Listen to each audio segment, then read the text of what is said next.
यानी दिखावटी कहलाता है।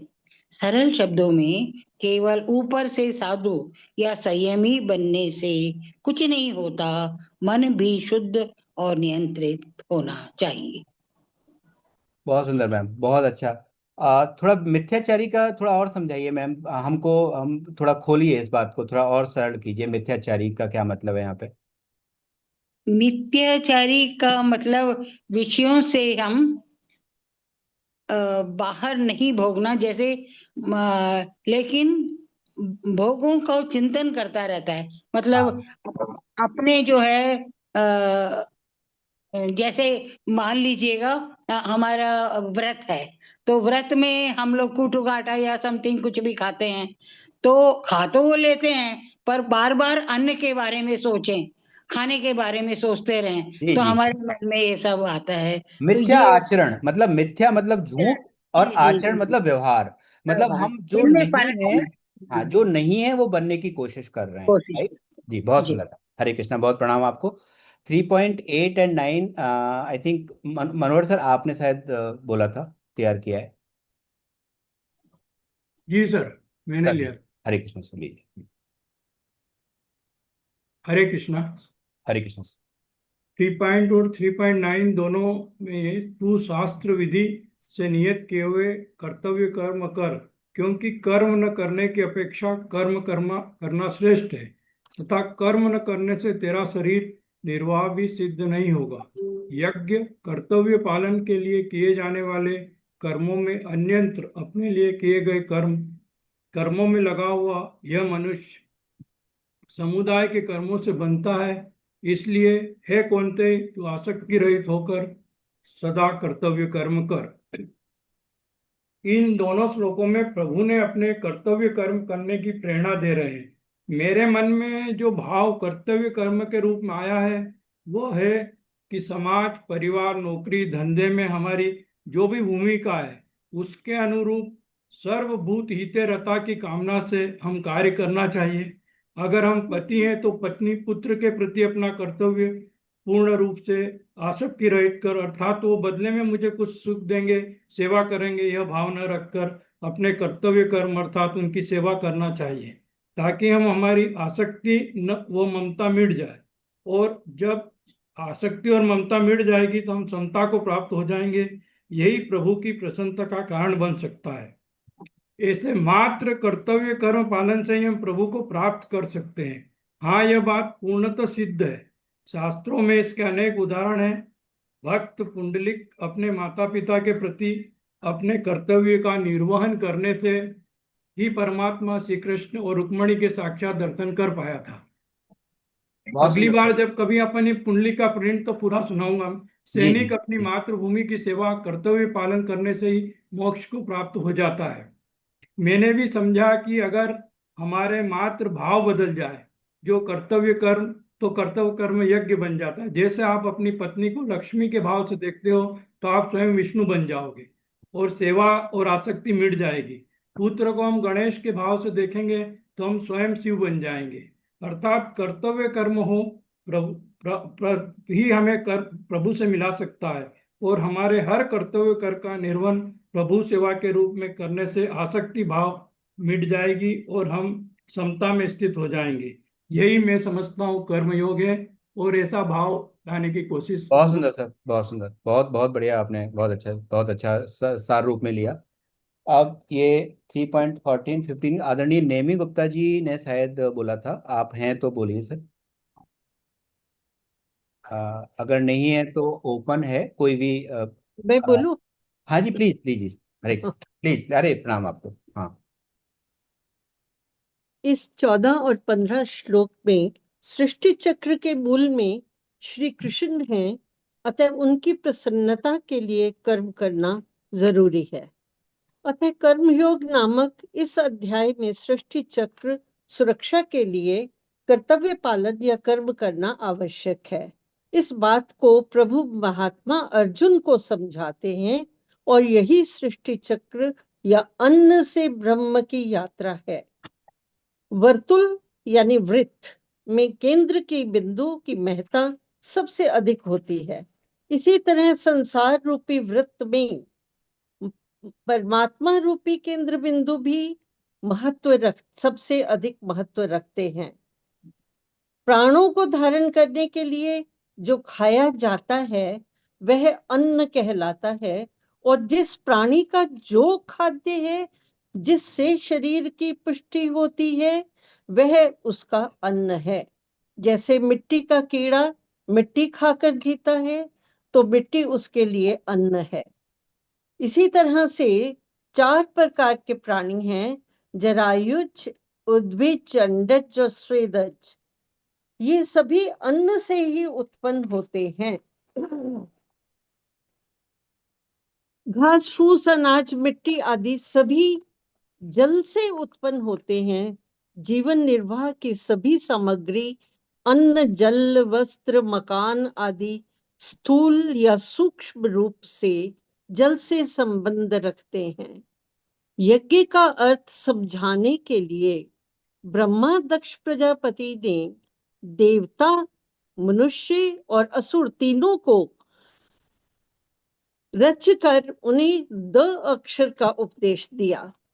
देवताओं ने सामग्री की अधिकता के कारण इसे दमन समझा, मनुष्य ने संग्रह प्रवृत्ति के कारण इसको दान देना समझा, और दानवों में हिंसा प्रवृत्ति के कारण इसे दया करो ऐसा आदेश समझा। वर्षा के रूप में आज भी मेघ द द द आवाज की भाषा में सभी अपना कर्तव्य कर्म करने की हमको याद दिलाते हैं।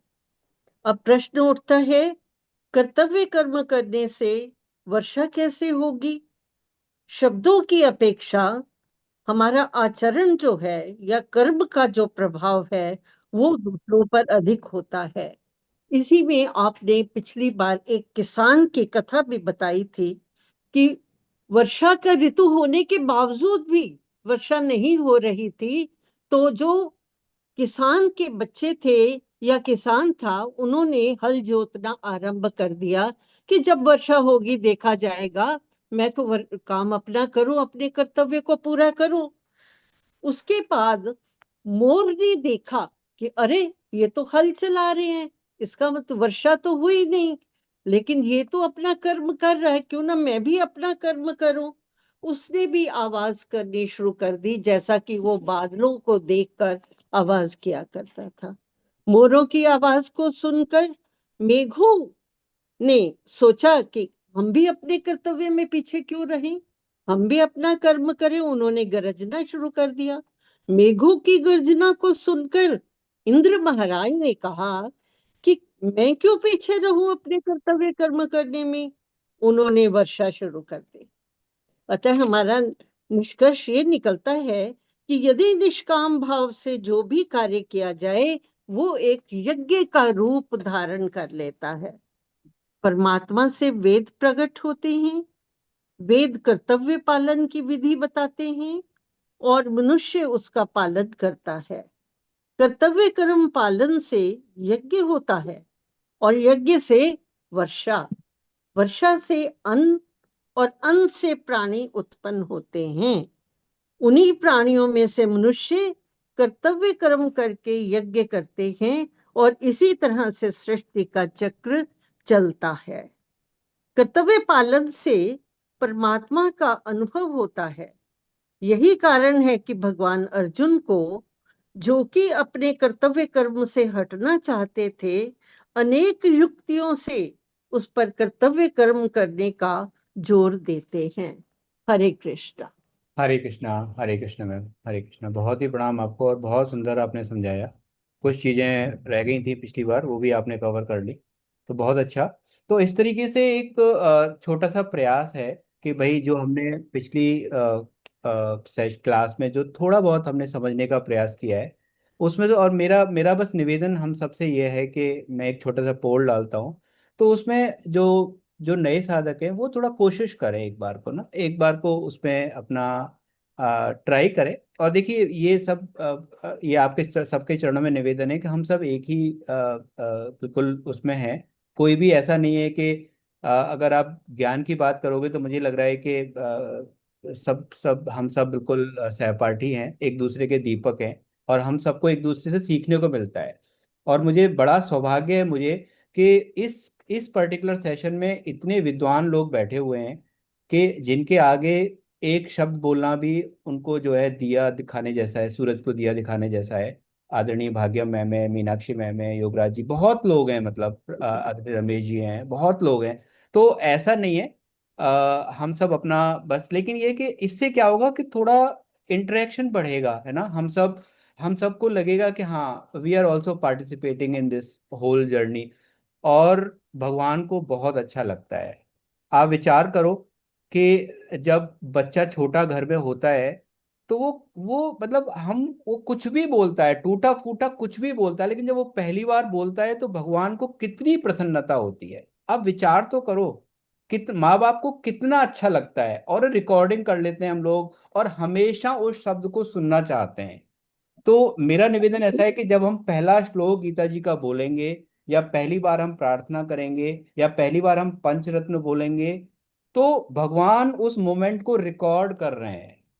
वो देख रहे हैं कि आदरणीय सुनीता जी ने, रितु मैम ने, ये पूजा मैम ने, दिलीप सर ने कितना प्यारा बोला है। और शायद वो मतलब, और ऑब्वियसली अपने मित्र मंडलियों को दिखाएंगे, देखो आज पहली बार पंच दिव्य रत्न बोले अनिल सर ने, कितना आनंद आएगा उनको। तो ये क्या है कि भाव देश है, तो हम जरूर प्रयास अपना जरूर करें, है ना। ये तो हम सब आ रहे हैं, ये तो बहुत ही अच्छी बात है। और हम भी सौभाग्यशाली हैं, हम लोग 90 के नंबर में रजिस्टर्ड साधक हैं। और आप देखें तो मुश्किल से 35-40 लोग आते हैं, तो ये भी अच्छी बात है, लेकिन प्रयास हम जरूर करें। बहुत अच्छा, आगे बढ़ते हैं आज के सेशन के लिए। हरे कृष्णा। तो आज पिछली बार शायद 3.17 हो गया था, तो कुल मिला के जो अब तक का जो एक समरी एक लाइन में अगर बोलूं, तो भगवान क्या कह रहे हैं कि ये पूरी की पूरी एक साइकिल है, राइट। और इस साइकिल में हमारा एक रोल है, स्पेसिफिक रोल भगवान ने हमको दिया है। और वो रोल क्या है, हमारा जो कर्तव्य कर्म जो हमको दिया हुआ है वो हमको करना ही है। अगर हम नहीं करेंगे तो उस साइकिल को हम तोड़ रहे हैं, राइट, उस साइकिल को हम ब्रेक कर रहे हैं। और उस साइकिल में कौन कौन इंक्लूड है, देखो, कौन कौन उस साइकिल में, मनुष्य से लेके, जीव से लेके, जंतु से लेके ब्रह्मा जी तक इंक्लूड हैं। सब उस साइकिल का हिस्सा हैं। उन्होंने क्या कहा कि सब एक दूसरे की प्रोग्रेस करो, सब एक दूसरे के हिस्सेदार बनो। ठीक है, हमारे पास भगवान ने कुछ सामग्री दी है, जस्ट अंडरलाइन करनी ये वाला पॉइंट, हमको ऐसा लगता है कि हमने इसको कमाया है, नहीं, भगवान ने कृपा करके दी है। और ये विधान हम समझेंगे धीमे धीमे, राइट। तो जो सामग्री हमें मिली है, हम उसके क्या है, केयर टेकर है। We are the caretaker. जैसे पहले हमने समझा था, बैंक में मैनेजर होता है, वो लाखों रुपए को गिनता है पूरे दिन, पूरा अपना काम करता है, पर क्या वो उस रुपए का मालिक है जिसमें बैठा हुआ है, नहीं, वो पार्ट ऑफ जॉब है उसका। वो करता है अपना पूरा हिसाब मैनेजर को दे के, शाम को बैलेंस शीट जीरो करके, सर इतना आया, इतना मैंने जमा किया, और वो अपने आराम से घर जाता है। ऐसे ही हमें जो कुछ मिला है, हम उसके केयर टेकर हैं।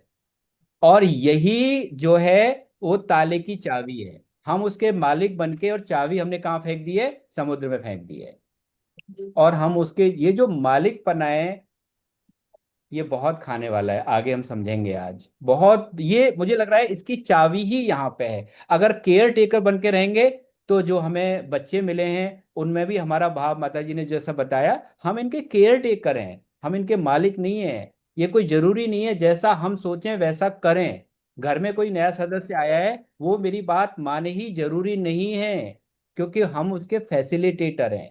लेकिन जब हम मालिक बन जाते हैं, तो हम देखते हैं हमारे घरों में आजकल क्या स्थिति है। तो भगवान बस यही कह, और सबसे बड़ी बात, गीता ही केवल इस बात को कह सकती है कि हम अपना यही कर्तव्य कर्म पूरा करते हुए उस परम पद को प्राप्त कर लेंगे, जिसके लिए सन्यासी वनों में 10-10 हजार वर्ष तक तपस्या कर रहे हैं। बिल्कुल वही रास्ता, वही मंजिल हमको मिल सकती है, जिसके लिए कोटि कोटि मुनि जो है यज्ञ जतन कर रहे हैं। तो ये अब तक का समरी है। आगे लेते हैं, हरे कृष्णा। अगले 3.18 मैं कर रहा हूँ, आप में से कोई पढ़ दीजिए इसको।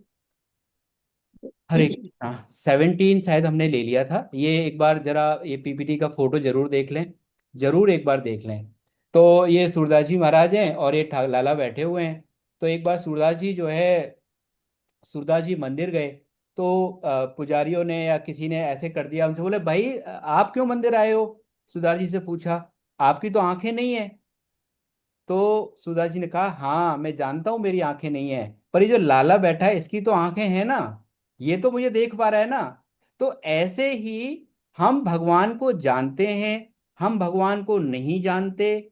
हम भगवान के बारे में हमने भगवान की गीता पढ़ी है, वेद, ये सारा कुछ पढ़ के उनको थोड़ा बहुत जानने का प्रयास किया है, ये इम्पोर्टेंट नहीं है। मुख्य विषय क्या है कि ये मान लेना कि हम भगवान की नजर में हैं। स्वामी जी महाराज ने कल परसों इतना विलक्षण एक सत्संग बोला सुबह।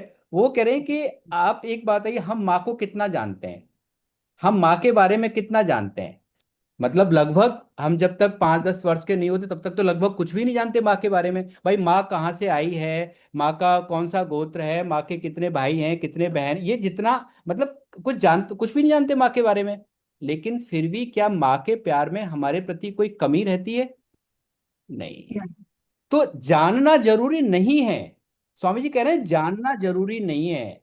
हम भगवान को जानेंगे, भगवान तभी हमसे प्यार करेंगे, नहीं, मानना जरूरी है, उनकी बात को मानना जरूरी है। क्योंकि जैसे ही वो मानना शुरू करेंगे तो वो सारा विधान, जैसे माँ कैसे क्या क्या चिंताएं करती है, मतलब आप सब हम मुझसे ज्यादा अच्छे से उसको एक्सप्लेन कर सकते हो। तो ऐसे ही भगवान की हम शरण में जब होते हैं तो हम उनके सीसीटीवी कैमरे के नजर नजर में आ जाते हैं। तो बात हो रही थी कि भाई यहाँ पे ऐसे ही सूरदास जी महाराज जो है देखो क्या, तो कहते हैं कि जो उस इस बात को जो समझ गया है फिर वो अपने आप में ही संतुष्ट रहता है। ये वाली बात यहाँ पे थी। आगे लेते हैं 3.18 और 3.9, सर ये दोनों आप ले लीजिए। हरे कृष्णा। आदरणीय राजेंद्र जी आप ले लीजिए। और मेरा बस प्रार्थना ये है कि हम अपने हैंड रेज रखें श्लोक पढ़ने के लिए, ताकि हमारा यहाँ नहीं टाइम खराब हो। राजेंद्र जी आप ले लीजिए दोनों को। हरे संजना मैम कृष्णा आप हरे अगला ले लेना, कृष्णा। ठीक है। हरे कृष्ण। आप पहले। 3.18 और 19 है। जी सर, जी हाँ सर, स्क्रीन पे है, आप ले लीजिए। जी जी। हम अपने हैंड रेज रखें न जो भी पढ़ना चाहते हैं, ताकि फटाफट से हम उसमें टाइम हमारा खराब नहीं हो। ठीक सर। नैव तस्य कृतेनार्थो न कृतेनेह कश्चन न चास्य सर्वभूतेषु कश्चिदर्थव्यपाश्रय तस्मादसक्त सततं कार्यं कर्म समाचर असक्तो ह्याचरन् कर्म परमाप्नोति पुरुषः। अर्थ ले लेते हैं। जी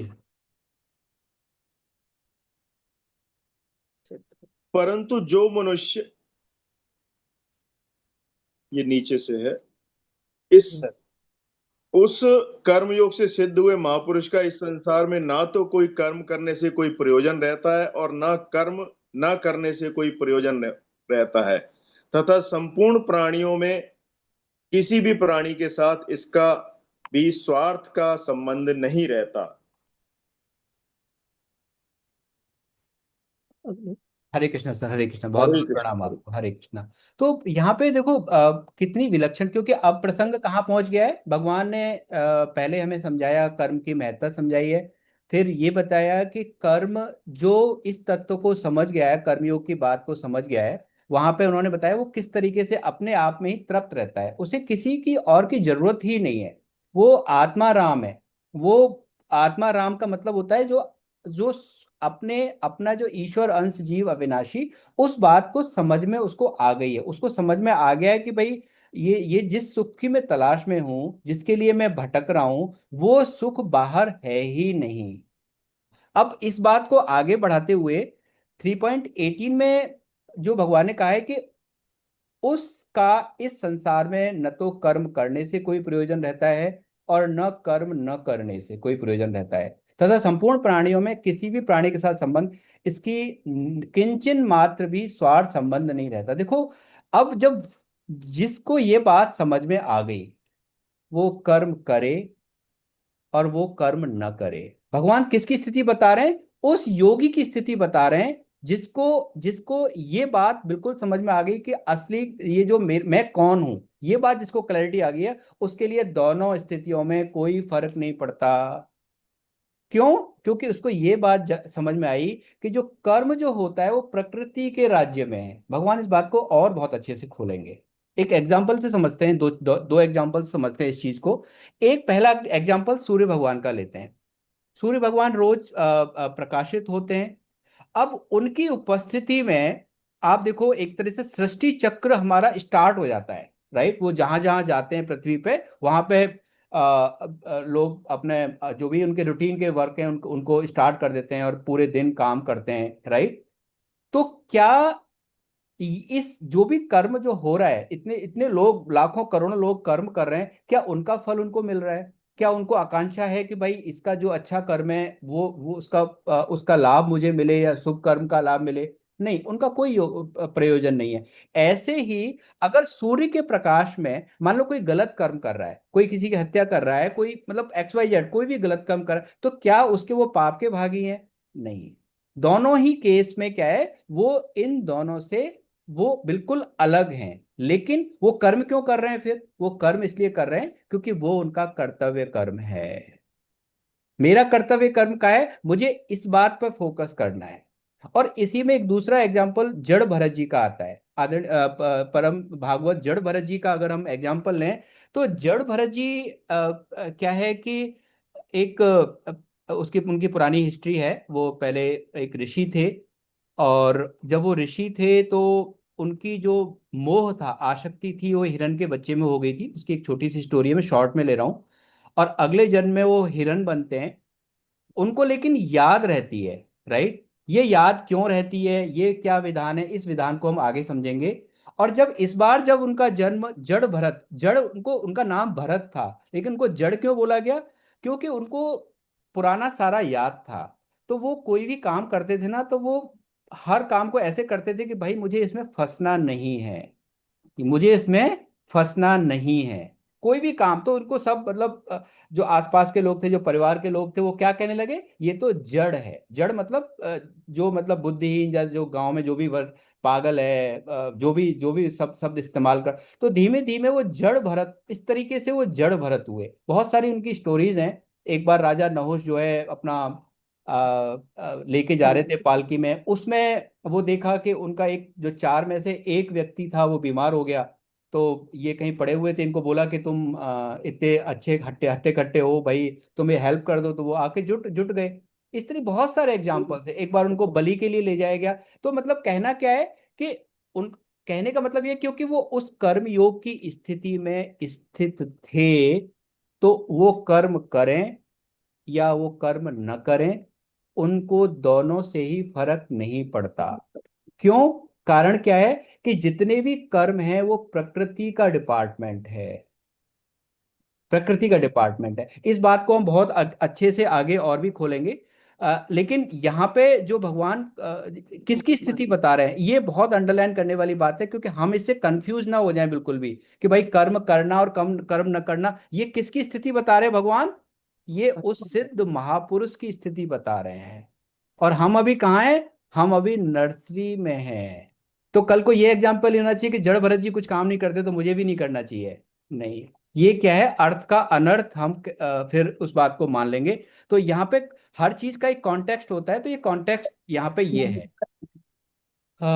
ओके, और अगले वाले में इसलिए अब क्योंकि ऐसी स्थिति है तो क्या कह रहे हैं, अब देखो यहाँ पे क्या क्या बोला भगवान ने, इसलिए। लेकिन हमारे लिए क्या आज्ञा दी भगवान ने? इसलिए तू निरंतर आसक्ति रहित होकर कर्तव्य कर्म को भली भांति आचरण कर, क्योंकि आसक्ति रहित कर्म करता हुआ मनुष्य परमात्मा को प्राप्त हो।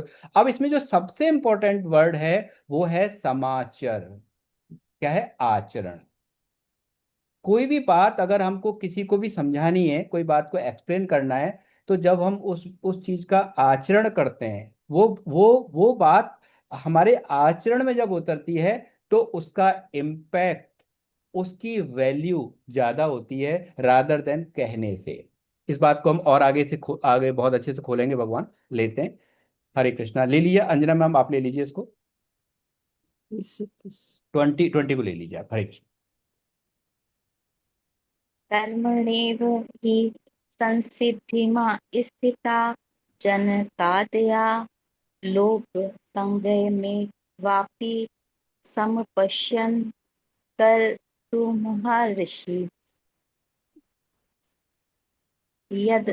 यदाचरति श्रेष्ठ तत् देवेतरो जना सा यत् प्रमाणं कुरुते लोकस्तदनुवर्तते। इसलिए तू निरंतर अ, लोक संग्रह। राजा जनक जैसे अनेक महापुरुष भी कर्मयोग के द्वारा ही परम सिद्धि को प्राप्त हुए थे। इसलिए लोक संग्रह को देखते हुए भी तू निष्काम भाव से कर्म करने के योग्य है, अर्थात अवश्य करना चाहिए। श्रेष्ठ मनुष्य जो जो आचरण करता है दूसरे मनुष्य वैसा वैसा ही आचरण करते हैं। वह जो कुछ प्रमाण कर देता है दूसरे मनुष्य उसी के अनुसार आचरण करते हैं। हरे कृष्णा मैम, बहुत सुंदर। आपने 321 भी ले लिया, ठीक है, कोई बात नहीं, पर हम इसको और आगे अगले श्लोक के लिए अपने हैंड रेज कर लें। और मेरी प्रार्थना बस यही है कि थोड़े जो हम जो बिल्कुल छुप के बैठे हुए हैं ना, थोड़ा सा भगवान का आश्रय लें अब, है ना। कोई बात नहीं, भगवान कृपा करेंगे। शुरू शुरू की क्लासेस में होता है। अब मुझे लग रहा है, मैं तो अपने एग्जांपल ले सकता हूँ कि मैंने भी 2 साल बाद शायद जब तीसरी क्लास जब ज्वाइन की, थर्ड ईयर, तो मैंने अपना वीडियो ऑन करना शुरू किया और मैं एक्टिव हुआ। तो अब मैं किस मुंह से आपसे बोलूं, मेरा तो बड़ा ऐसा स्थिति हो जाती है, क्योंकि मेरा खुद का ही आचरण जो है बहुत बहुत लेट लतीफ वाला था।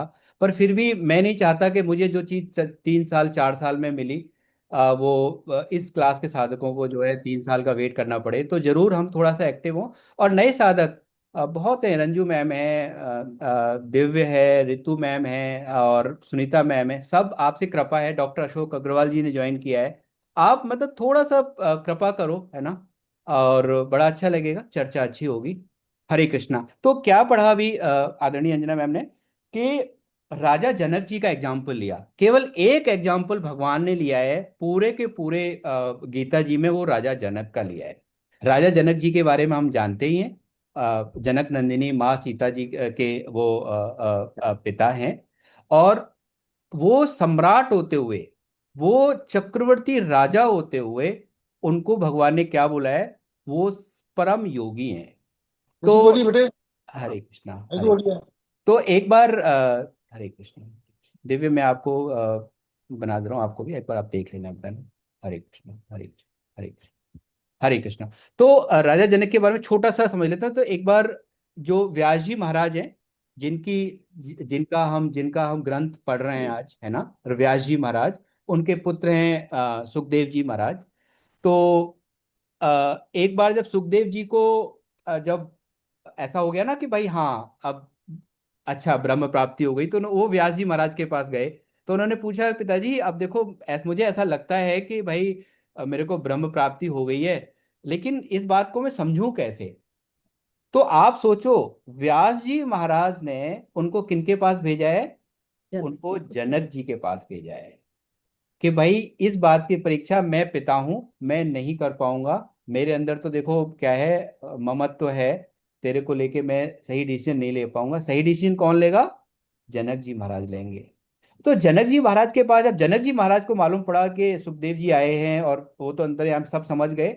तो आप सोचो, सुखदेव जी जैसे ब्रह्मनिष्ठ योगी को जब उनको मालूम पड़ा, और गेट कीपर ने बताया कि ऐसे ऐसे सुखदेव जी खड़े हुए हैं, तो उन्होंने कहा खड़े रहने दो उनको।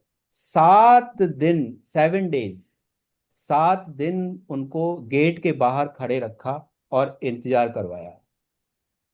आप विचार करो कि हम अगर, हमारे अंदर कोई छोटी सी भी अगर कोई कला है, कोई छोटी सी भी हमारे अंदर टैलेंट है, और हम किसी से टाइम ले लें।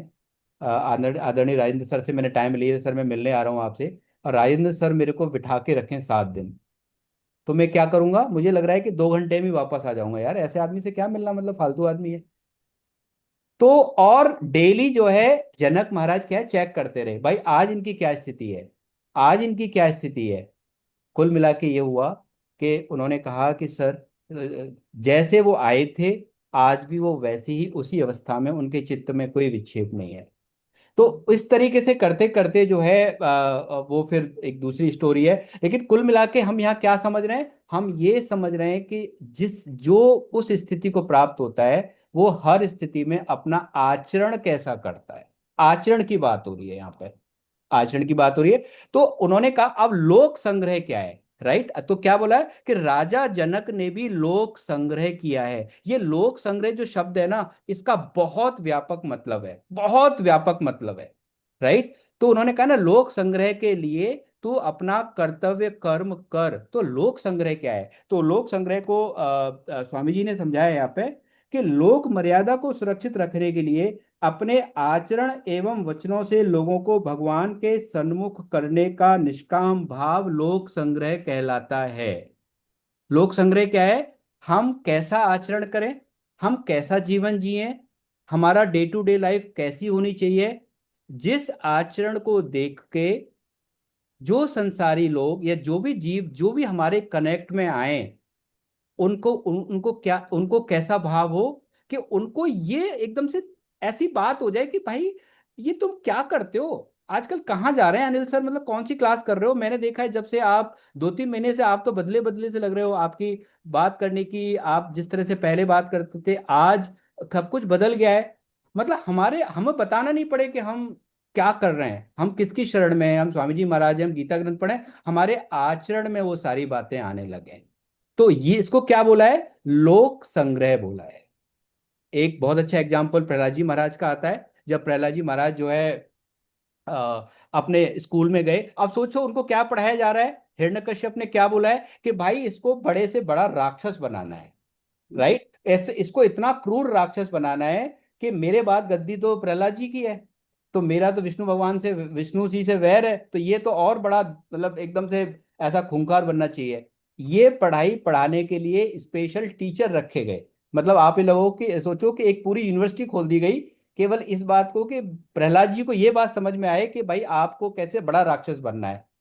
लेकिन प्रहलाद जी का जब उनके सहपाठी उनका व्यवहार देखते थे, उनका देखते थे कि भाई जिसने इनका सर काटने के लिए जो है आज्ञा दे दी उसको भी प्रहलाद जी क्षमा कर रहे हैं। और तो उन्होंने पूछा, आगे बढ़ के पूछा कि एक बात बताओ प्रहलाद यार, तुम भी उसी एनवायरनमेंट में रहते हो, हम भी उसी एनवायरनमेंट में रहते हो, ऐसा क्या है, तुम्हें ये शिक्षा कहाँ से मिलती है, तुम्हारे गुरु कौन है, तुम क्या पढ़ाई पढ़ते हो कि जो तुमको जो है तुम्हारा जो आचरण है, तुम्हारा जो डे टू डे बिहेवियर है वो सबसे अलग है।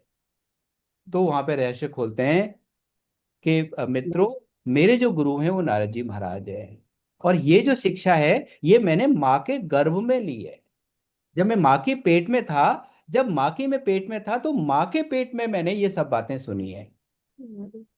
अब विचार करने वाली बात यह है कि जब माँ के पेट में जब बच्चा सुन के और इस स्थिति को प्राप्त हो सकता है, तो हम आज हमारे सनातन धर्म की स्थिति क्यों है ऐसी, ये विचार करने वाली बात है। इसका जवाब शायद मैं कई बार दे चुका हूं, लेकिन ये क्वेश्चन मार्क है, और ये हम सबको ये हमारे हम ये विचार करने के लिए मैं एक ये होमवर्क भी है हमारा, अगली बार हम डिस्कस कर लेंगे ऐसी स्थिति क्यों है।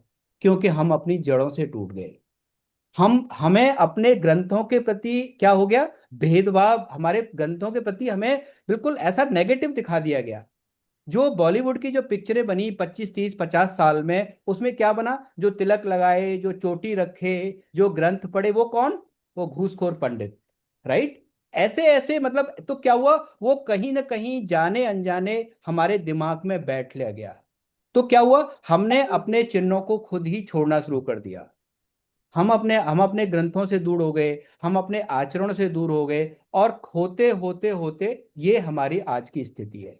वापस लौट के आते प्रसंग पे, तो यहाँ पे क्या समझा रहे हैं, लोक संग्रह, लोक संग्रह का मतलब, सिर्फ लोक संग्रह का मतलब यह है कि वो आचरण हमको करना है, कौन सा आचरण करना है, जिस आचरण से सामने वाले को क्या क्या अनुभव हो कि भाई हम इसकी तरह हम कैसे भगवत मार्ग में लग सकते हैं, कैसे वो सत और असत की विवेचना कर सकते हैं, ऐसा आचरण। तो भगवान ने यहाँ पे देखो एक भी, इसलिए समाचार बोला है, अपने आचरण की बात की है। और गीता में दोबारा मैं रिपीट करता हूं कि 700 के 700 श्लोक किसी दूसरे के लिए हैं ही नहीं, मेरा कैसा व्यवहार है, मेरा एक दूसरे के प्रति कैसा मेरा बिहेवियर है, मैं क्या बोलता हूँ, मैं क्या खाता हूँ, मैं क्या मेरा मेरे मन की स्थिति क्या है, सारा का सारा चोट केवल वहीं पे है। तो अगले जो श्लोक है जो पढ़ा, ये 21वां, यहाँ पे कहने कि श्रेष्ठ मनुष्य जो जो आचरण करता है, फिर से भगवान ने उसी बात को आगे बढ़ाते हुए कहे कि दूसरे मनुष्य भी वैसा ही आचरण करते हैं, और वो जो कुछ प्रमाणित कर देता है वो दूसरे मनुष्य भी वैसा ही प्रमाणित कर देते हैं, है ना। तो अब सबसे बड़ी बात है, क्या कह रहे हैं भगवान, श्रेष्ठ मनुष्य। अब यहाँ 2 मिनट समझते हैं कि हमने श्रेष्ठ मनुष्य किसको माना हुआ है। हरे कृष्णा, थोड़ा चर्चा करते हैं। बताइए दिव्य, हरे कृष्णा, स्पॉटलाइट में हो आप। हरे कृष्णा, श्रेष्ठ कौन है भाई? अ, हरे कृष्णा जी। श्रेष्ठ तो वही होगा जो अध्यात्म को अच्छे से समझ रहा होगा होगा। नहीं, है कौन? आज की डेट में किसको श्रेष्ठ माना हुआ है आपने? जो भी हमारे गुरु संत लोग हैं उनको। ठीक है। और भी कोई श्रेष्ठता की बात करें? रिंकू जी आप बताइए। हरे कृष्ण, आप जो भाई जिनके वीडियो ऑन है, मैं विवश हो जाता हूँ उनसे बात करने के लिए, क्योंकि मुझे बाकी का पता नहीं वो हैं कि नहीं है। हरे कृष्ण। श्रुति मैम, मैं आपसे जानना चाहता हूँ श्रेष्ठ कौन है, अगर आप हैं तो आप बताइएगा जरूर। आदरणीय अशोक अग्रवाल सर, आप भी बताएं। जितेंद्र जी, ये 2-3 लोग मुझे बताएं जरा, श्रेष्ठ कौन है, तो श्रेष्ठ आज की डेट में श्रेष्ठ कौन है हमारे लिए? हरे कृष्णा सर। सर श्रेष्ठ जिसको देख के हम लोग मोटिवेट हो सके उसको ही हम श्रेष्ठ मानेंगे, या जो अपने फील्ड में इस पे मतलब अच्छा कर रहा हो, काफी अच्छा कर रहा हो। मानेंगे नहीं, हम किसको मानते हैं, मानेंगे पे गागे गी पे में बात करेंगे, वो तो गीता जी बता देंगे। हम आज किसको मान रखा है हमने? श्री कृष्ण को ही मानेंगे। ठीक है मैम, हरे कृष्णा, बिल्कुल बिल्कुल सही है, आप सही कह रहे हैं। हरे श्रुति मैम आप कृष्णा। बताइए। हरे हाँ कृष्णा। जी, हरे Yeah, Krishna. Hare Krishna, sir. So, for me, I will definitely जो अपने मतलब मेरे लिए तो सर जो अपनी रिस्पॉन्सिबिलिटी से पीछे नहीं हटता है और फुल डेडिकेशन के साथ अपने कर्तव्यों को निभाता हो, मैं उनको श्रेष्ठ मानूंगी। बहुत अच्छा मैम, बहुत सुंदर, बहुत अच्छा विचार आपका। आदरणीय विजय सर, विजय सिंह सर, आप बता दीजिए। हरे कृष्णा। करुणा मैम, आप भी इसमें पार्टिसिपेट कर सकते हो, इसमें बता सकते हैं आप भी। हरे विजय सिंह सर, आप बहुत ही मैं देखता हूँ आपको सर, बहुत आप कमिटेड और डेडिकेशन से क्लास करते हैं सर, प्रणाम है आपको सर। आप म्यूट पे हैं सर। हरे कृष्णा। जी मैम, आप बताओ। हाँ सर सभी लोगों ने बताया। एक बार करुणा मैम बोल लें, फिर आप बोल दीजिएगा विजय सर, है ना। एक बार करुण जी। हाँ, हरे हरे कृष्ण। कृष्णा सर, मुझे लगता है कि जो व्यक्ति अपने कर्तव्य कर्म को समय से और अच्छे से करता है। मानना नहीं नहीं नहीं, सवाल ढंग से समझा नहीं सर, मेरे मेरे बोलने में दिक्कत हो गई। सवाल ये नहीं है हम किसको मानना चाहिए, कौन है श्रेष्ठ हमारे लिए आज, टुडे एट द मोमेंट हमारे लिए कौन श्रेष्ठ है?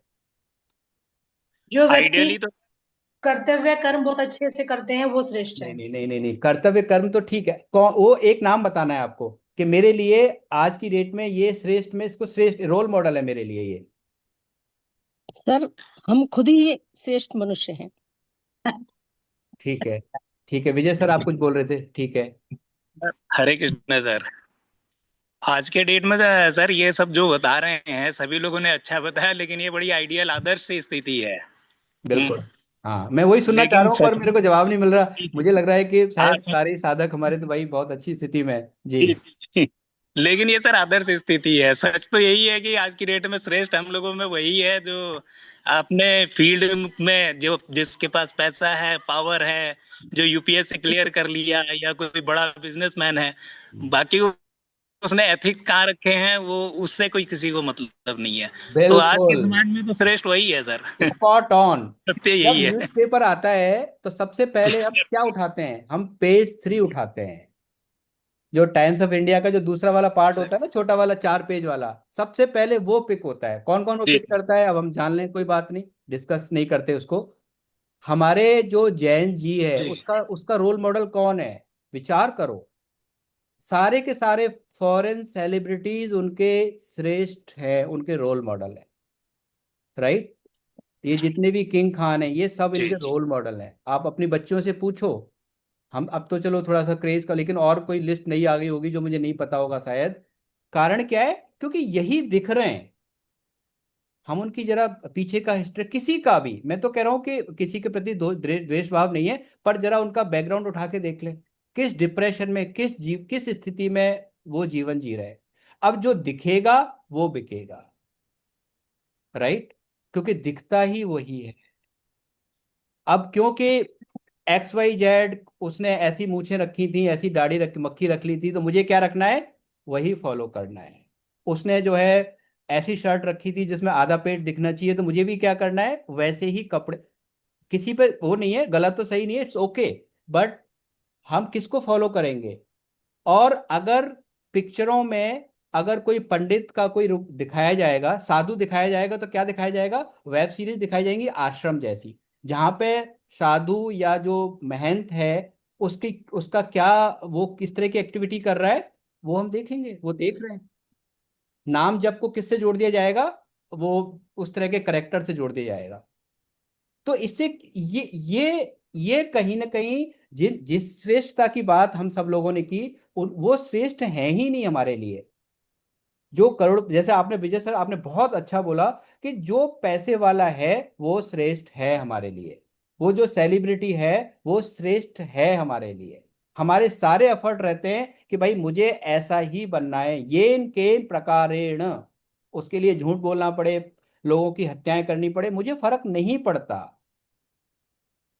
तभी तो ऐसा होता है कि एक जो गैंगस्टर वाला जो वीडियो है वो उसके 10 मिलियन व्यूज हो जाते हैं, है ना, उसके 100 मिलियन व्यूज हो जाते हैं। क्यों भाई, कारण क्या है, विचार करने वाली बात है। उसी तरह से एक उड़ता पंजाब टाइप नाम की मूवी आती है और हम सब समझते हैं उसको उसको उसकी क्या स्थिति है, वो ये वास्तविकता है। क्यों, क्योंकि, और गलती इसमें मुझे लग रहा है हमारी और आपकी बहुत ज्यादा है, क्योंकि जो जिम्मेदारी हमको और आपको निभानी थी वो हमने नहीं निभाई। जब मेरे मेरे घर में, और हम क्या है, देश सुधारने की बात करते हैं, राष्ट्र सुधारने की बात करते हैं, गांव सुधारने की बात करते हैं, समाज सुधारने की बात करते हैं, लेकिन क्या हमारा आचरण सुधरा हुआ है, ये विचार करने की बात है। भाई देश कब सुधरेगा, विचार तो करो, देश किससे बना है, राज्य से बना है, राज्य किससे बने, छोटे छोटे डिस्ट्रिक्ट से बने, और अंत में अंतोतगत्ता वो मेरे ऊपर आ जाएगा। क्योंकि अगर मेरे आचरण ठीक है तो मेरे परिवार में हो सकता है, तो कोई गारंटी नहीं है, गारंटी वाली बात नहीं है कि मेरे आचरण ठीक है तो बच्चे, हाँ लेकिन संभावनाएं हैं। और जब परिवार होगा, तो जब कई परिवार मिलेंगे तो वो कल्चर अच्छी हो जाएगी उस घर की, जो है उस कुल की, फिर वो गांव, और गांव से ये सीढ़ियां ऐसे हैं। लेकिन हम क्या है, क्यों, कोई यज्ञ, कोई अगर भंडारा भी कराना है तो किस लिए कराना है हम जानते हैं। तो मतलब यहाँ पे श्रेष्ठता को पकड़ना बहुत जरूरी है, क्योंकि भगवान ने इतनी बड़ी बात बोल के चली गई, और ये बात हम जानते हैं, जो श्रेष्ठ, भाई हम तो आज तक बोलते हैं कि भाई ये तो राम जी ने भी ऐसे किया था और वो भी ऐसे करते थे। हम मतलब पूरी रामचरितमानस में एक छोटी सी चौपाई का एक छोटा सा हिस्सा उठा के और उस पर हम बहस करने लगते हैं, ढोल गवार शूद्र पशु नारी सकल ताड़ना के अधिकारी। अरे हमने समझा ही नहीं उसके पीछे क्या बोला है, उसके आगे क्या बोला है, भगवान का क्या कॉन्टेक्स्ट था, किस रूप में इसको बोला गया। तो श्रेष्ठता को पकड़ना बहुत जरूरी है। तो हमारे हरे कृष्णा, हमारे और आपके लिए श्रेष्ठ कौन है, हमारे और आपके लिए कोई व्यक्ति श्रेष्ठ नहीं है, हमारे ये धर्म ग्रंथ श्रेष्ठ हैं। जो रामचरितमानस कह रही है, जो गीता जी कह रही हैं, वो श्रेष्ठ हैं। हो सकता है कि मेरे मुंह से बहुत बातें गलत, मेरे को इतना ऑब्वियसली कोई स्थिति नहीं है, लेकिन हमको कहाँ टिकना है, हमको अपने ग्रंथों पर टिकना है। लेकिन समय है हमारे, कहाँ ग्रंथों को खोलने का समय नहीं है, तो समय नहीं है, तो फिर उस वो कनेक्ट, वो एनर्जी हमारे पास आएगी कैसे। तो भगवान ने बस यहाँ पे छोटे शब्दों में दोबारा समझ लेते हैं कि अगर श्रेष्ठ की बात हमें समझ में आ गई, क्योंकि श्रेष्ठ पुरुष जैसे जैसे आचरण करता है, अब लोग कह देते हैं ना, लोग मतलब ड्रिंक करते हैं और क्या कहते हैं कि भगवान शिव भी क्या करते थे, नशा कर, अरे क्या बोला, मतलब ये शब्द बोलने से पहले आप विचार करो क्या स्थिति है। भाई भगवान शिव ने तो जहर भी खाया, आप खा के देख लो थोड़ा सा, आप उसकी उसके आसपास ही आ जाओ, मतलब क्या स्थिति होगी। कहते हैं भगवान कृष्ण रास करते हैं, विचार करो। अरे मतलब कई बार ऐसा लगता है ये शब्द बोलने से पहले, भाई भगवान फिर भी दयालु हैं, फिर भी हमको जीवन जीने का हक देते हैं। श्रीमद् भागवतम में 12 स्कंद हैं, कितने स्कंद हैं, 12। और ये जो कृष्ण लीला है ये 10वें स्कंद में आई है। क्यों दसम स्कंद में भगवान ने इस कृष्ण लीला को बोला? क्योंकि जब तक जो राम को नहीं समझेगा, जो पूरे सृष्टि को नहीं समझेगा, उसको कृष्ण को समझने की योग्यता ही नहीं है। और जिस रास की बात करते हैं, भगवान की आयु उस समय 8 वर्ष की थी। जो हमारे दिमाग में जो कीड़े पड़े हुए हैं, रास लीला, इस तरह के शब्द हम जो बोलते हैं, आप विचार करो। लेकिन ये बातें हम कब समझेंगे? जब हम इन ग्रंथों के संपर्क में आएंगे, तब वो क्लैरिटी मिलेगी। तो भगवान ने बस यहाँ यही समझाया कि इसलिए हम अपने आचरण के प्रति बहुत सावधान रहें, बहुत ज्यादा सावधान। क्योंकि हम बच्चों को बोले आप फोन मत देखो, हम 12 बजे तक लगे हुए हैं फोनों में। अब विचार करो, बच्चा कंफ्यूज हो जाता है। वो मतलब वो उसकी स्थिति ऐसी हो जाती है कि क्या मतलब क्या आदमी है यार ये, मुझसे तो कह रहा है फोन मत देखो, खुद जो है वही काम कर रहा है। विचार करने की बात है। झूठ मत बोलो, झूठ बुलवा रहे हैं बच्चों से। ये बात हम सब जानते हैं, लेकिन कहीं आचरण ना का कहीं कहीं ना प्रभाव कहीं ज्यादा होता है। तो ये यहाँ पे बात ये है कि अ, बहुत बहुत बहुत सूक्ष्म विषय है ये ना। एक तो श्रेष्ठ कौन है, और भाई चलो ठीक है, हम तो अपने बच्चों के लिए श्रेष्ठ बन ही सकते हैं ना। हम अपनी भाषा को मर्यादित रखें, हम अपने आचरण को मर्यादित रखें, हम किस तरीके से अपने घर में अपने संबंधों को मर्यादित रखें। आज हम देखें हमारे संबंधों की क्या स्थिति है आपस में। ये जो आगे आएगा वैसे ये और खोलेंगे। ये जो डाइवोर्स है या तलाक है, ये हमारे ग्रंथों में आपको ये शब्द ढूंढने से नहीं मिलेगा। मतलब आप भागवतम पढ़ लीजिए, संबंध विच्छेद जैसी कोई शब्द है ही नहीं। क्यों? क्योंकि हमारे यहाँ कर्तव्य परायणता की बात है। जैसा भी है, मेरा भीड़ू है, मेरा पार्टनर है, जैसा भी है, हाँ ठीक है, मेरे में 1000 कमियां हैं पर उसने स्वीकार किया है मेरे को। उसके अंदर हजारों कमियां हैं लेकिन स्वीकार किया है।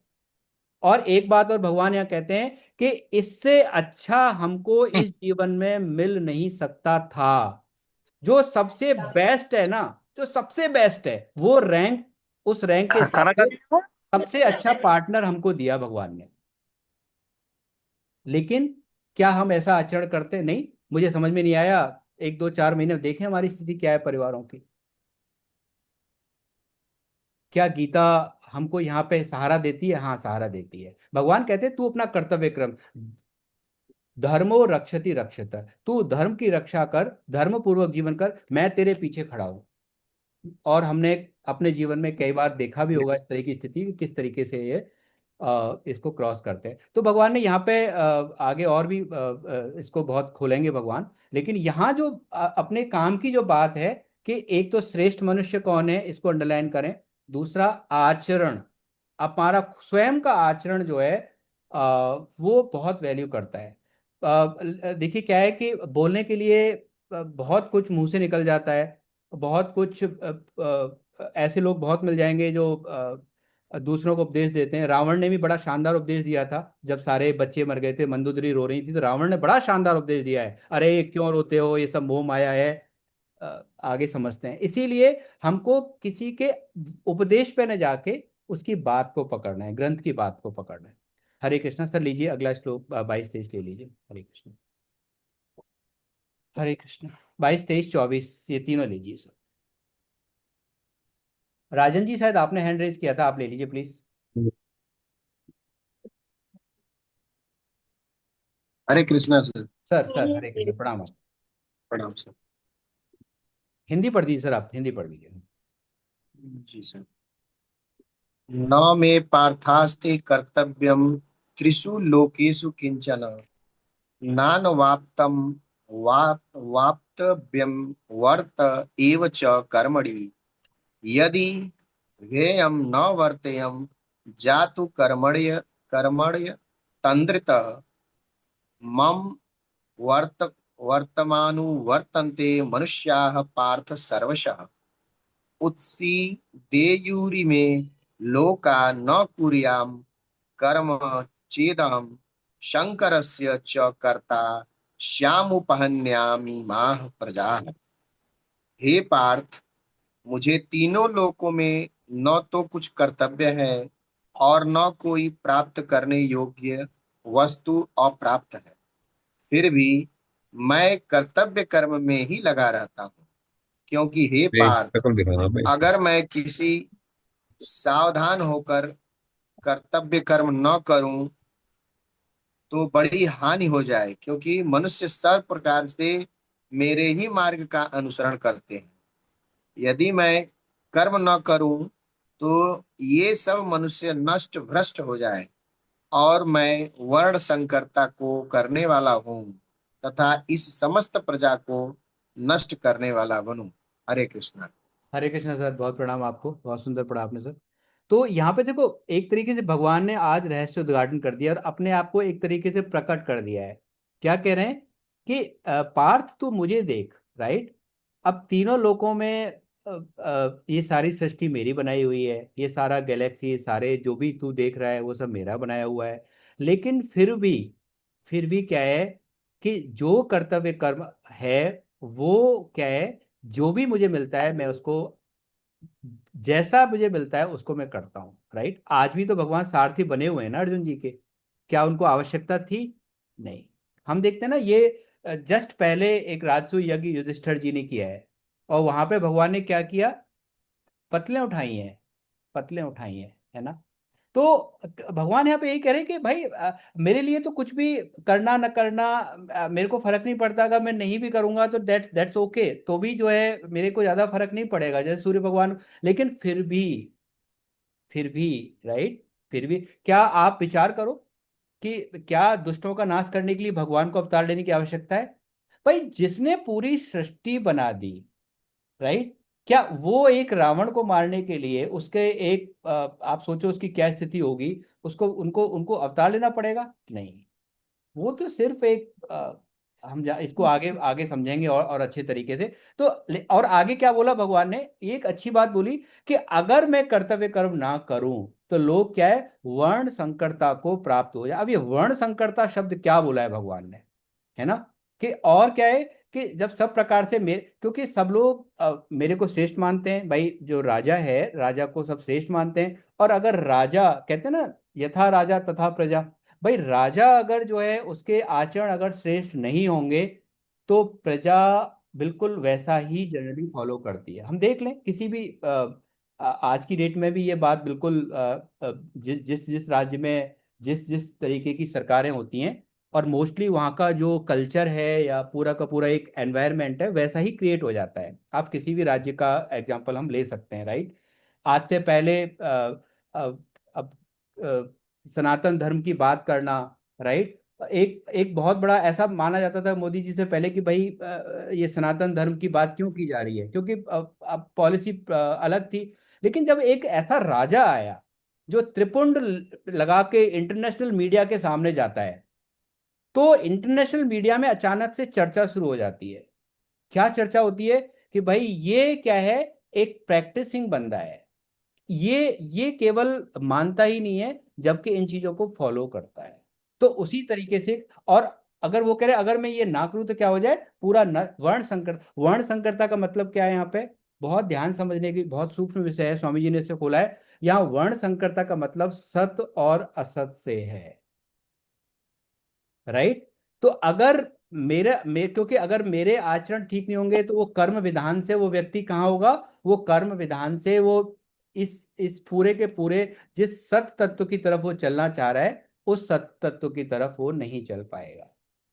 तो इसको थोड़ा शॉर्ट ही लेते हैं क्योंकि ये बहुत कॉम्प्लेक्स है, पर आगे समझेंगे। तो इस तरीके से भगवान कह रहे हैं, इसीलिए भाई मैं भी जो है अपने कर्तव्य कर्म में लगा रहता हूँ। हरे कृष्णा। ये 25-26 मैं ले लेता हूँ। हे भरतवंश उद्भव अर्जुन, कर्म में आसक्त हुए अज्ञानी जन जिस प्रकार कर्म करते हैं, आसक्ति रहित तत्वज्ञ महापुरुष भी लोक संग्रह करना चाहता हुआ उसी प्रकार कर्म करें। सावधान तत्वज्ञ महापुरुष कर्मों में आसक्ति वाले अज्ञानी मनुष्यों की बुद्धि में भ्रम उत्पन्न न करें। ये देखो, ये वाली जो लाइन है ना, आप बहुत ध्यान दें इस पे। क्या कह रहे हैं? तत्तज्ञ महापुरुष कर्मों में आसक्ति वाले अज्ञानी मनुष्यों की बुद्धि में भ्रम उत्पन्न ना करें, प्रत्युत स्वयं समस्त कर्मों की अच्छी तरह से करता हुआ उनसे भी वैसे ही करवाएं। हरे कृष्णा। अब बात यहाँ पे ये कह रही है कि आप यहाँ पे कहना चाह रहे हैं कि ठीक है, अब कोई तत्वज्ञ महापुरुष है जिसको ठीक है संसार कुछ नहीं है, दुनिया कुछ नहीं है, और पूजा पाठ से कुछ नहीं होता, ये मूर्ति पूजा से क्या होता है। भाई वो तत्वज्ञ महापुरुष वो इसलिए बोल रहा है कि उसको वो सारी बातें समझ में आ गई हैं। लेकिन आप विचार करो, भाई मेरी निष्ठा किस में है? मेरी निष्ठा तो इसमें है मुझे रोज सुबह मंदिर जाना है, वहां पे भोले बाबा को जल चढ़ाना है ना, और वहाँ फूल पत्ते ले जाके, जो भी मेरा एक विधान बना हुआ है, जो भी मेरा एक रूटीन बना हुआ है। लेकिन मुझसे आके कोई बोले कि भैया ये सब से कुछ नहीं होता, ये फालतू की चीजें हैं, तुम तो जो है क्या है, ध्यान में अपना मन लगाओ, उसी से भगवत प्राप्ति होती है। तो क्या मैं उससे कनेक्ट कर पाऊंगा? कनेक्ट भी नहीं कर पाऊंगा, और कंफ्यूजन भी बहुत ज्यादा हो जाएगा। एक प्रसंग आता है लोकमान्य तिलक का, क्योंकि हम जानते हैं वो तो सिद्ध महापुरुष हैं। तो एक बार वो किसी के घर में गए हुए थे, तो उनकी माता जी वो अपना कुछ कार्य में लगे हुए थे। तो माता ने अब बेटे को बोला, बेटा आरती का समय हो गया है, आप जो है दीपक जला दीजिए। तो उन्होंने, बच्चे ने कहा कि मैं क्यों दीपक जलाऊं, ये तिलक साहब तो भगवान को मानते नहीं है, और ये तो कोई भी इस तरह का काम करते नहीं है। और तिलक साहब वहां बैठे हुए थे, और उन्होंने इस डिस्कशन को सुन लिया। तो वो उठ के गए, बच्चे को अपने साथ छत पे लेके गए। तो उन्होंने कहा कि बेटा ये आपने जो बोला है ठीक है, ये जो लोग दिख रहे हैं 100-200 लोग नीचे थे, क्या आपको इनके अंदर परमात्मा के दर्शन हो रहे हैं? बच्चे से पूछा कि नहीं, मेरे को तो परमात्मा के दर्शन नहीं हो रहे। तो तिलक साहब ने कहा, पर मेरे को इन सब के अंदर परमात्मा के दर्शन हो रहे हैं, ठीक है, इसलिए मेरे लिए इनकी पूजा करना पहले नंबर पे है। अगर आपको जब तक इनके अंदर परमात्मा के दर्शन नहीं हो, आपको क्या करना है? आपको वही करना है जो आपकी माता जी आदेश दे रही है। और जिस दिन आपको भी ये दर्शन होना स्टार्ट हो जाए, उस दिन आप भी जो है छोड़ देना, कोई बात नहीं है। तो ऐसे ही ये क्या बात हुई? ये बात वो हुई कि भाई हम जो है लोगों को पर किसी को कंफ्यूज नहीं करना है कि भाई ठीक है, जो जिस विधि से लगा हुआ है उसको धीमे धीमे, एकदम से हम पहले ही दिन हम बोले कि भैया कुछ नहीं है, शरणागति है, तो वो कंफ्यूजन की स्थिति, वो लगेगा कि भाई नहीं, Gita is not for me. एक बहुत सुंदर एग्जाम्पल है, एक बच्चा इंजीनियरिंग मैनेजमेंट की किसी अच्छे इंस्टीट्यूट में पढ़ रहा था, और उसको एक सूचना मिली, फोन आया कि उसका बहुत एक पेट था, एक डॉगी था उसका, और वो किसी वजह से उसका शरीर पूरा हो गया। उसको फोन आया। अब वो इतना ज्यादा, मतलब हम सब इतने डॉग लवर तो हैं ही आजकल, मतलब उसकी भी बात करेंगे बाद में। तो वो बोला नहीं अब मैं तो, और उसका उसी दिन एग्जाम था। आप सोचो, उसने हट कर ली, जिद कर ली कि मुझे न तो एग्जाम देना है, न मुझे कुछ करना है, मेरा साल खराब हो जाए, आई डोंट केयर, पर मेरे लिए सबसे ज्यादा जरूरी क्या है? मेरे लिए सबसे ज्यादा जरूरी है उसके पास पहुंचना, मतलब वो मेरे लिए इतना इंपॉर्टेंट है। और और बहुत ही मतलब ब्रिलियंट स्टूडेंट जिसे कहते हैं ना, टॉपर और इस तरह की कैटेगरी का बच्चा था। जब ये बात वो डीन को पता चली, तो बाकी सब लोग उसको ज्ञान दे रहे थे मेरी तरह, अरे नहीं नहीं तुम यार कुत्ते से तो मिल लेना बाद में, और ये एग्जाम जरूरी है, तुम्हारा कैरियर खराब हो जाएगा, ऐसे का। लेकिन जब वो डीन को जब पता चली, तो डीन उनके पास पहुंचे, और डीन ने क्या किया, उसकी लैंग्वेज में बात करना शुरू किया उनसे। बोले अरे तुम्हारा डॉगी, कितने उससे बात की, कब लाए थे? वो उसने बताया कि सर 10 साल पहले छोटा सा था, तब आया था। अरे बिल्कुल नहीं नहीं, तुमको जरूर जाना चाहिए, तुमको बिल्कुल जाना चाहिए, इतना मतलब वो तो तुम्हारे लिए बहुत इंपॉर्टेंट है, और इससे ज्यादा इंपॉर्टेंट कुछ हो नहीं सकता। तो इस तरह से करते हो, फिर उनका तुम जाओगे कैसे? तो बोले सर मैं जो भी साधन मिलेगा मैं चला जाऊंगा, और मैं बस से चला जाऊंगा, टैक्सी कर लूंगा। तो उन्होंने कहा तुम फ्लाइट से क्यों नहीं जाते हो? मैं तुम्हारी फ्लाइट की टिकट करवा देता हूँ, तुम्हारे पापा से बात हो गई है, और 4 बजे की फ्लाइट है, और तुम 1 घंटे में पहुंच जाओगे, 1.5 घंटे में। गाड़ी से जाओगे तो तुम्हें बहुत टाइम लगेगा। और वो बच्चा बच्चा जो है बोला हाँ सर मैं फ्लाइट चला जाऊंगा। फिर उन्होंने सॉल्यूशन रख दिया कि बेटा तुम फ्लाइट से जाओगे, फ्लाइट 4 बजे की है, एग्जाम 11 से 1 का है, तो तुम एक काम करो, एग्जाम दे दो 11 से 1, और फिर मेरा ड्राइवर तुमको एयरपोर्ट छोड़ देगा, और फिर तुम वहाँ से चले जाना। उस बच्चे ने एग्जाम भी दिया, और वो बच्चा जो चाहता था वो भी कर पाया। तो कुल मिला के बात यहाँ समझाने की क्या है, यहाँ समझने की क्या है कि हमको कई बार सामने वाले के स्थिति में आके आचरण करना पड़ता है, तब हम उसे कनेक्ट कर पाते हैं। एक बहुत सुंदर एग्जाम्पल है, एक समझने के लिए लेते हैं। मान लो आभा मैम जो है, आभा बॉस मैम, सॉरी मैम आपका नाम ले रहा हूं मैं, आप जो है डीएम है किसी डिस्ट्रिक्ट की, राइट? और आपका एक ऑब्वियसली पूरा एक एक आपका ऑरा है, 10 20 50 लोग हमेशा आपके साथ चलते हैं, पुलिस वाले आईपीएस ऑफिसर आपके साथ रहते हैं, पूरी डिस्ट्रिक्ट आप मैनेज करते हो। आपके घर में एक छोटा बच्चा हुआ है 2 साल का, छोटा बेबी है, छोटा सा। तो जब आप घर आओगे तो आप क्या करोगे? तो क्या आप जिस रोल में या जिस रुतबे में आप घर से बाहर रहते हो वही रुतबे में रहोगे, या आप अपने रुतबे को डाउन करोगे तब जाके उससे कनेक्ट कर पाओगे? हो सकता है आपको घोड़ा भी बनना पड़ जाए, है ना? आप तब जाके वो जो जिस प्यार की चाहत में हो, या जो आप उस बच्चे से खिलाना चाहते हो, उस बच्चे को कुछ दूध पिलाना चाहते हो, वो कब हो पाएगा? जब हम उस तरह का उस लेवल पे आके अपना कनेक्ट बनाएंगे। तो सबसे पहले क्या है, तो भगवान यही कहना चाह रहे हैं कि भाई कि आपका किसी को भगवत प्राप्ति हो भी गई है, तो वो क्या है, जो साधक अभी नए हैं, जो इस रास्ते पे चलना चाहते हैं, उनको कंफ्यूज नहीं करो आप। हाँ ठीक है, वो जो उनकी स्थिति है उस स्थिति से धीमे धीमे धीमे धीमे धीमे उनको ऊपर लेके आना है। हरे कृष्णा, आगे चलते हैं। हरे कृष्णा हरे कृष्णा। लीजिए सर, लीजिए ये 27 और 28 दोनों ले लीजिए। हरे कृष्णा, 27 28 ले लीजिए हरे कृष्णा सर। सर लीजिए। प्रकृते क्रियामायाणि गुणे कर्माणि सर्वशः अहंकार विमूढ़ात्मा कर्ताहमिति मन्यते तत्त्ववितु महाबाहो गुणा कर्म विभागयोः गुणा गुणेषु वर्तन्ते इति मत्वा सज्जते।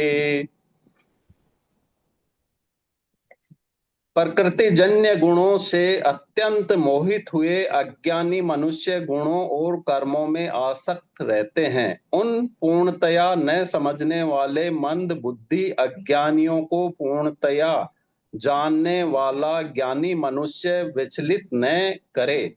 कर्मों के श्रद्धा अविश्वास और अरुचि उत्पन्न न करे। हरे कृष्णा सर, हरे कृष्णा। शायद आपने 29 को पढ़ दिया हिंदी, कोई बात नहीं, पर ठीक है, इट्स ओके, मुझे लेना था, आपसे बोलना ही था।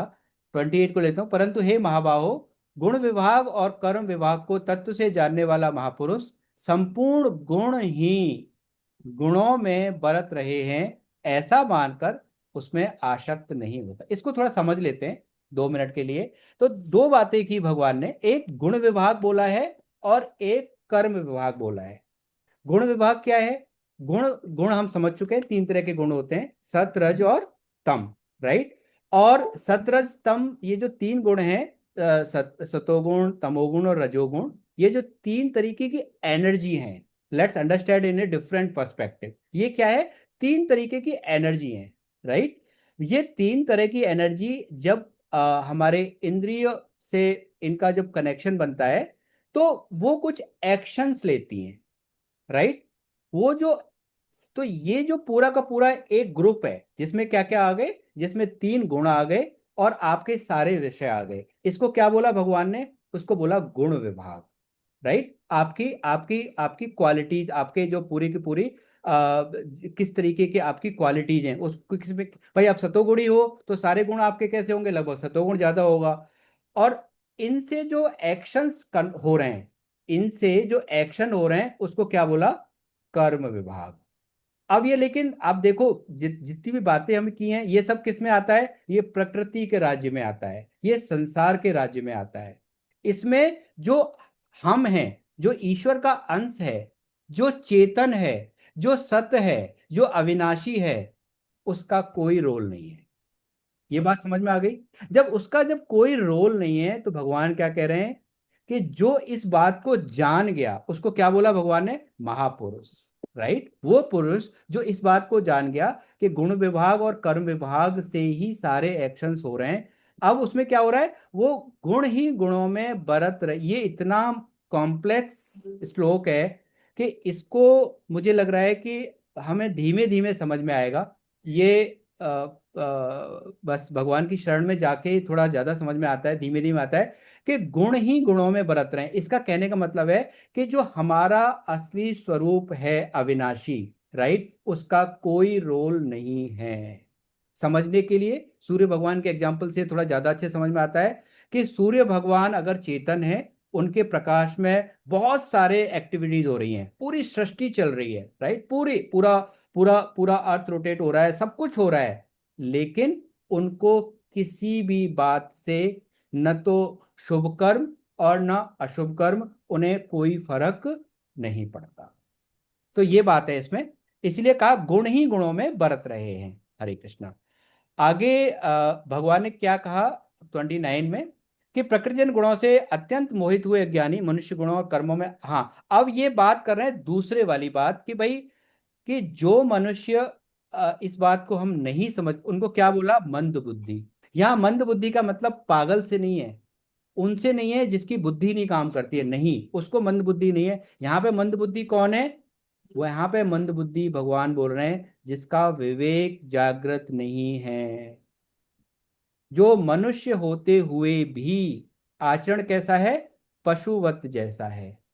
अब हम कैसे पहचाने कि हमारा आचरण पशुवत है, कि हम हमारा विवेक जागृत हो गया? इसकी टेस्टिंग क्या है, इसके पैरामीटर्स क्या है? तो इसके पैरामीटर हमने पहली क्लास में लिए थे। अगर हम 4 कामों में लगे हुए हैं, ठीक है, भय, आहार और और निद्रा और मैथुन, अगर ये हमारे जीवन में यही 4 काम हो रहे हैं, क्या हो रहे हैं? हम डरते हैं, दुनिया भर से डरते हैं, पता नहीं किस किस से डरते हैं, इससे डरते हैं, उससे डरते हैं, हमारा, और क्या है, निद्रा, बढ़िया नींद में कोई दिक्कत नहीं है, बढ़िया 12-15 घंटे का टाइम भी मिल जाए तो कम है हमारे लिए, और आहार, बस जीवन हमारा इसीलिए है कि बस क्या खाने को मिल जाए। सुबह रात को इसलिए सोते हैं कि सुबह क्या मिलेगा खाने को, और सुबह फिर चिंता होती है कि भाई लंच में आज क्या बन रहा है, और लंच के बाद हमारी चिंता है डिनर में क्या हो रहा है। इस तरीके से यही हमारे चिंतन में अगर है आहार, और फिर हम अपनी फैमिली को आगे बढ़ा रहे हैं, राइट, जिसमें कोई सिस्टम, अगर यही चारों चीजें हमारे जीवन की प्रायोरिटी हैं, यही चारों चीजों की प्रायोरिटी हैं, तो स्वामी जी कहते हैं अभी विवेक जागने की तो बात छोड़ दो, अभी, हरे कृष्णा, हरे कृष्णा। तो ये क्या है, टेस्टिंग है, ये क्या है, क्यों क्यों, कारण ये है कि ये चारों काम हमसे ज्यादा पशु अच्छा करते हैं, और इस बात को हम क्लास 1 में बहुत अच्छे से क्लैरिटी मिल चुकी है। तो फिर हम में और पशुओं में क्या अंतर हुआ? हम तो पशुओं से भी गिरे। हाँ, ये बात हमको बुरी लग सकती है, समझ में नहीं आ सकती है, कोई बात नहीं, पर ये बात ऐसे ही है, क्योंकि जिस दिन विवेक जागृत होगा, जिस दिन ये जिज्ञासा हो जाए कि मैं कौन हूं, जिस दिन ये जिज्ञासा हो जाए कि ये मेरे आसपास जो दिखते हैं मेरे परिवार वाले, ये यही क्यों मिले मुझे ऐसे, राइट, ऐसा क्या विलक्षणता है इनके अंदर, जिस दिन ये जिज्ञासा हो जाए कि भाई मेरी यात्रा तो इस शरीर में जन्म लेने से पहले भी थी, और मेरे शरीर के न रहने के बाद भी रहेगी। आप सोचो, अगर मुझे आज अगर यूके ट्रिप पे जाना है, मुझे लंदन जाना है, तो मैं कितनी तैयारी करता हूँ उसके लिए, कितनी तैयारी करता हूँ, मतलब मैं अपने डॉक्यूमेंट्स ठीक करूंगा, आई विल मेक श्योर कि भाई मेरा वहाँ कोई कनेक्ट हो, सारी चीज़ें हैं, मेरी होटल बुकिंग है, मेरा ट्रैवल बुक है, मैं वहाँ कितने दिन रहने वाला हूँ, उसके लिए मेरे पास करेंसी प्रॉपर है कि नहीं है, कितनी चिंताएं, आप विचार करो, पैकिंग है, ये है वो है, पूरा घर हम सर पे उठा लेते हैं, 15-20 दिन ऐसा लगता है कि हमसे ज़्यादा इंपॉर्टेंट इस दुनिया में कोई नहीं है, लेकिन क्यों? क्योंकि हमको एक छोटी सी यात्रा पे जाना है, लौट के आना है, पता है, लेकिन उस यात्रा के बारे में और हो सकता है वो कैंसिल हो जाए। यूके यात्रा तो ऐसा भी हो सकता है कि कोई घटना घट गई, या मेरा जाना इंपॉर्टेंट नहीं है, मैं नहीं जाऊं, या कोई बात हो सकता है मैं ना भी जाऊं, लेकिन वो यात्रा जो निश्चित है, जाना ही जाना है, जाना ही जाना है, और डेट भी फिक्स नहीं है, डेट भी फिक्स नहीं है, क्या उसके बारे में कोई अवेयरनेस है, कोई तैयारी है? क्या वो करेंसी हमने ट्रांसफर कर ली है, जो करेंसी वहां चलती है? वहां तो ये करेंसी चलती नहीं, जो रुपए हमने जो हमने इकट्ठा कर रखा है सिस्टम, जो हमने अपना मान सम्मान इकट्ठा कर रखा है। हम मान के लिए बहुत मरते हैं, मेरा नाम हो जाए। अरे नाम हो जाए, हमारा नाम हो जाए, हमें अपने चौथे पापा का नाम नहीं पता, लोग हमें याद रखेंगे। जो मेरे दादाजी के पिताजी हैं उनका नाम शायद ही हमको हो सकता है एक आध को पता हो, लेकिन उनके दादाजी का नाम तो किसी को भी नहीं पता होगा, और हम अपने नाम की चिंता कर रहे हैं। लेकिन जो सबसे निश्चित काम है उसके प्रति कोई जागृति नहीं है। वो निश्चित है, वो जाना है, वो टिकट कट चुकी है, बस वो टिकट ये नहीं पता कि कब जाना है। भाई वहां के लिए क्या स्थिति है? कंफर्म नहीं हुआ है। कंफर्म है, बस पता नहीं चला कि कब जाना है। कंफर्म है, वो कोई डाउट नहीं है। क्या हम में से कोई ऐसा डाउट कर सकता है? एक डेट भी ये डाउट कर कंफर्म नहीं, सकता है कि मैं नहीं जाऊंगा? नहीं डेट कंफर्म नहीं हाँ, है। डेट कंफर्म नहीं, बस वो 1 सेकंड भी हो सकती है, और वो भगवान कृपा करें। और लेकिन इम्पोर्टेंट ये नहीं है कि हमारे पास 1 सेकंड है कि हमारे पास 100 वर्ष है, ये बिल्कुल भी इम्पोर्टेंट नहीं है। इम्पोर्टेंट ये है कि जो अगला 1 सेकंड है उसमें हम क्या कर रहे हैं। मेरे पास 100 वर्ष हो मिल जाए मेरे को, लेकिन मैं वही कर रहा हूं जो आज कर रहा हूं, तो ठीक है। ऐसे तो पता नहीं कितने सिस्टम चल ही रहा है ना हमारा। तो उसको भगवान क्या बोल रहे हैं? उसको बोला है बुद्धिहीन। और जो हम बर्थडे मनाते हैं ना धूमधाम से, आज 50वां, आज 60वां, आज 45वां, आज 25वां, आज 16वां, पता नहीं कौन कौन से, असली भगवान ने बताया, शंकराचार्य जी ने, असली जन्म वो है, जन्मदिन हमारा, जिस दिन हमारे अंदर ये जिज्ञासा हो जाए, उस दिन हमको केक काटना चाहिए, जरूर काटना चाहिए। इसलिए सन्यासी कभी भी अपने शरीर के जन्मदिन को नहीं सेलिब्रेट करते। जिस दिन उन्होंने सन्यास लिया होता है ना, जिस दिन उन्होंने सन्यास लिया होता है, उस दिन वो बेसिकली उसको अपना अपना जो भी उत्सव होता है वो रहते हैं। तो अब हम विचार करें, तो अगर भगवान ने बुद्धिहीन बोल दिया तो कुछ कम बोल दिया क्या? बहुत अच्छे शब्द बोले हैं भगवान ने। हमसे ज्यादा बुद्धिहीन बताओ कौन होगा? कैसे? भाई सब कुछ एकदम से नंबर 1, आपको बढ़िया आंखें दी हैं, बढ़िया कान दिए हैं, बढ़िया शरीर दिया है, एकदम से स्मार्ट एकदम से बना के भेजा है ना। खूब ईश्वर ने खूब रिसोर्सेज दे दिए हैं। हमको जरूरत लेट से 1 लाख की, हमको 10 लाख भर रखा है ठाकुर जी ने। वो आगे पढ़ेंगे उसका भी क्या होगा, वो भी देखेंगे क्या। हरे कृष्णा हरे कृष्णा। तो उसके बाद भी बेस्ट ऑफ बेस्ट, वो ये कैसा एग्जाम्पल हो गया? ये एग्जाम्पल ऐसा हो गया, मेरे घर में बच्चा है, उसको कमरा मिला हुआ है, एसी लगवा दिया पापा ने, बढ़िया टेबल कुर्सी एकदम से सारी व्यवस्थाएं हैं, लैपटॉप है, कंप्यूटर है, ठीक है, सारी कोचिंग है उसके पास, सारे ट्रेनिंग है उसके पास, सारा कुछ है, जो भी उसने मुंह खोलता है उससे पहले मिल जाता है उसको। लेकिन जो करना चाहिए वो नहीं कर रहा है, तो क्या बोलेंगे पापा उसको? माता पिता बताओ कैसा भाव रहेगा? वही भाव, तो वही भाव भगवान का है। अच्छा, क्या हमारा ऐसा भाव होना चाहिए? जरूर होना चाहिए, क्योंकि ये हमारा कर्तव्य कर्म है। अगर गुरु और माता पिता बच्चे को वो बात नहीं बताएंगे जो उसको बतानी चाहिए, तो वो कौन बताएगा? पड़ोसी को क्या मतलब है? अच्छी बात है भाई, बाकी तो हम समझ रहे हैं ना। हरे कृष्णा, इस बात को हम गीता को समझ रहे हैं अपने रूप में, राइट? तो इसलिए जो भगवान ने ये शब्द बोला ना, ये शब्द इसीलिए यहाँ पे ये आया है। दोबारा से पढ़ लेते हैं कि भैया जो अब देखो, मैंने तो ये सब कुछ मतलब एक तरीके से ऐसा मुझे लगता है कि ये जो गीता जो ग्रंथ है ना, मेरा ऐसा भाव है कि ये एक पिता पुत्र के बीच का डिस्कशन है ना। भगवान मतलब एक ऑब्वियसली अर्जुन तो उनके लिए एक साधक की और पुत्रवती उनका प्रेम था। वो एक तरीके से जैसे हम लोग कभी बैठ के बात करते हैं ना कि यार देख तेरे लिए क्या कमी छोड़ दी मैंने, जो बेस्ट ऑफ बेस्ट हो सकता था सारी सुविधाएं दी, पर तू यार पता नहीं कहाँ यार, बेटा बेटी जो भी हो, कि तुम यार अपना कहाँ कहाँ समय खराब कर रहे हो, मतलब कैसे चीजें हो रही हैं। ये डिस्कशन हमारा कई बार होता है ना घरों में। ऐसा ही डिस्कशन, ऐसा ही कुछ ये श्लोक जो है भगवान यहाँ पे अर्जुन से बोल रहे हैं। तो कह रहे भाई हरे कृष्णा, तो आगे जो है हाँ, हरे कृष्णा। तो भगवान यही कह रहे हैं कि भाई अब तू अगर नहीं समझ रहा तो, लेकिन ये बात इस तरीके से जो है आपको नहीं करना चाहिए। फिर आगे भगवान ने बोला कि तू विवेकवती, अब बोला, अब पहले बात की जिसका विवेक जागृत नहीं है, यहाँ बात कर रहे हैं जिसका विवेक जागृत है, उसके द्वारा तू अपने सब कर्तव्य कर्मों को, ये जो श्लोक है ना, मयि सर्वाणि कर्माणि संन्यस्याध्यात्म चेतसा निराशी निर्ममो भूत्वा युद्धस्व विगत ज्वर, इसमें तीनों योग हैं।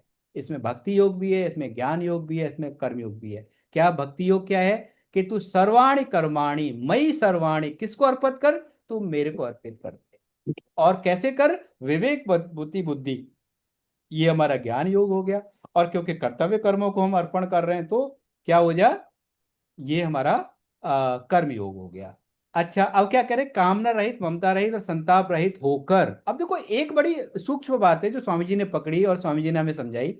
भगवान क्या आज्ञा दे रहे हैं, कामना रहित, ममता रहित और संताप रहित। ठीक है, ये तीन बातें बोल दी। अब भगवान ने यहाँ पे आज्ञा दी है। क्या दिया है भगवान ने यहाँ पे, आज्ञा दी है। अब आप ये मान लो कि किसी, मान लो कोई एग्जाम्पल ले लेते हैं, माता जी का मान लो बच्चा है छोटा, तो क्या माता जी उसको ऐसी आज्ञा देंगी कि तू जाके गोवर्धन पर्वत उठा ले?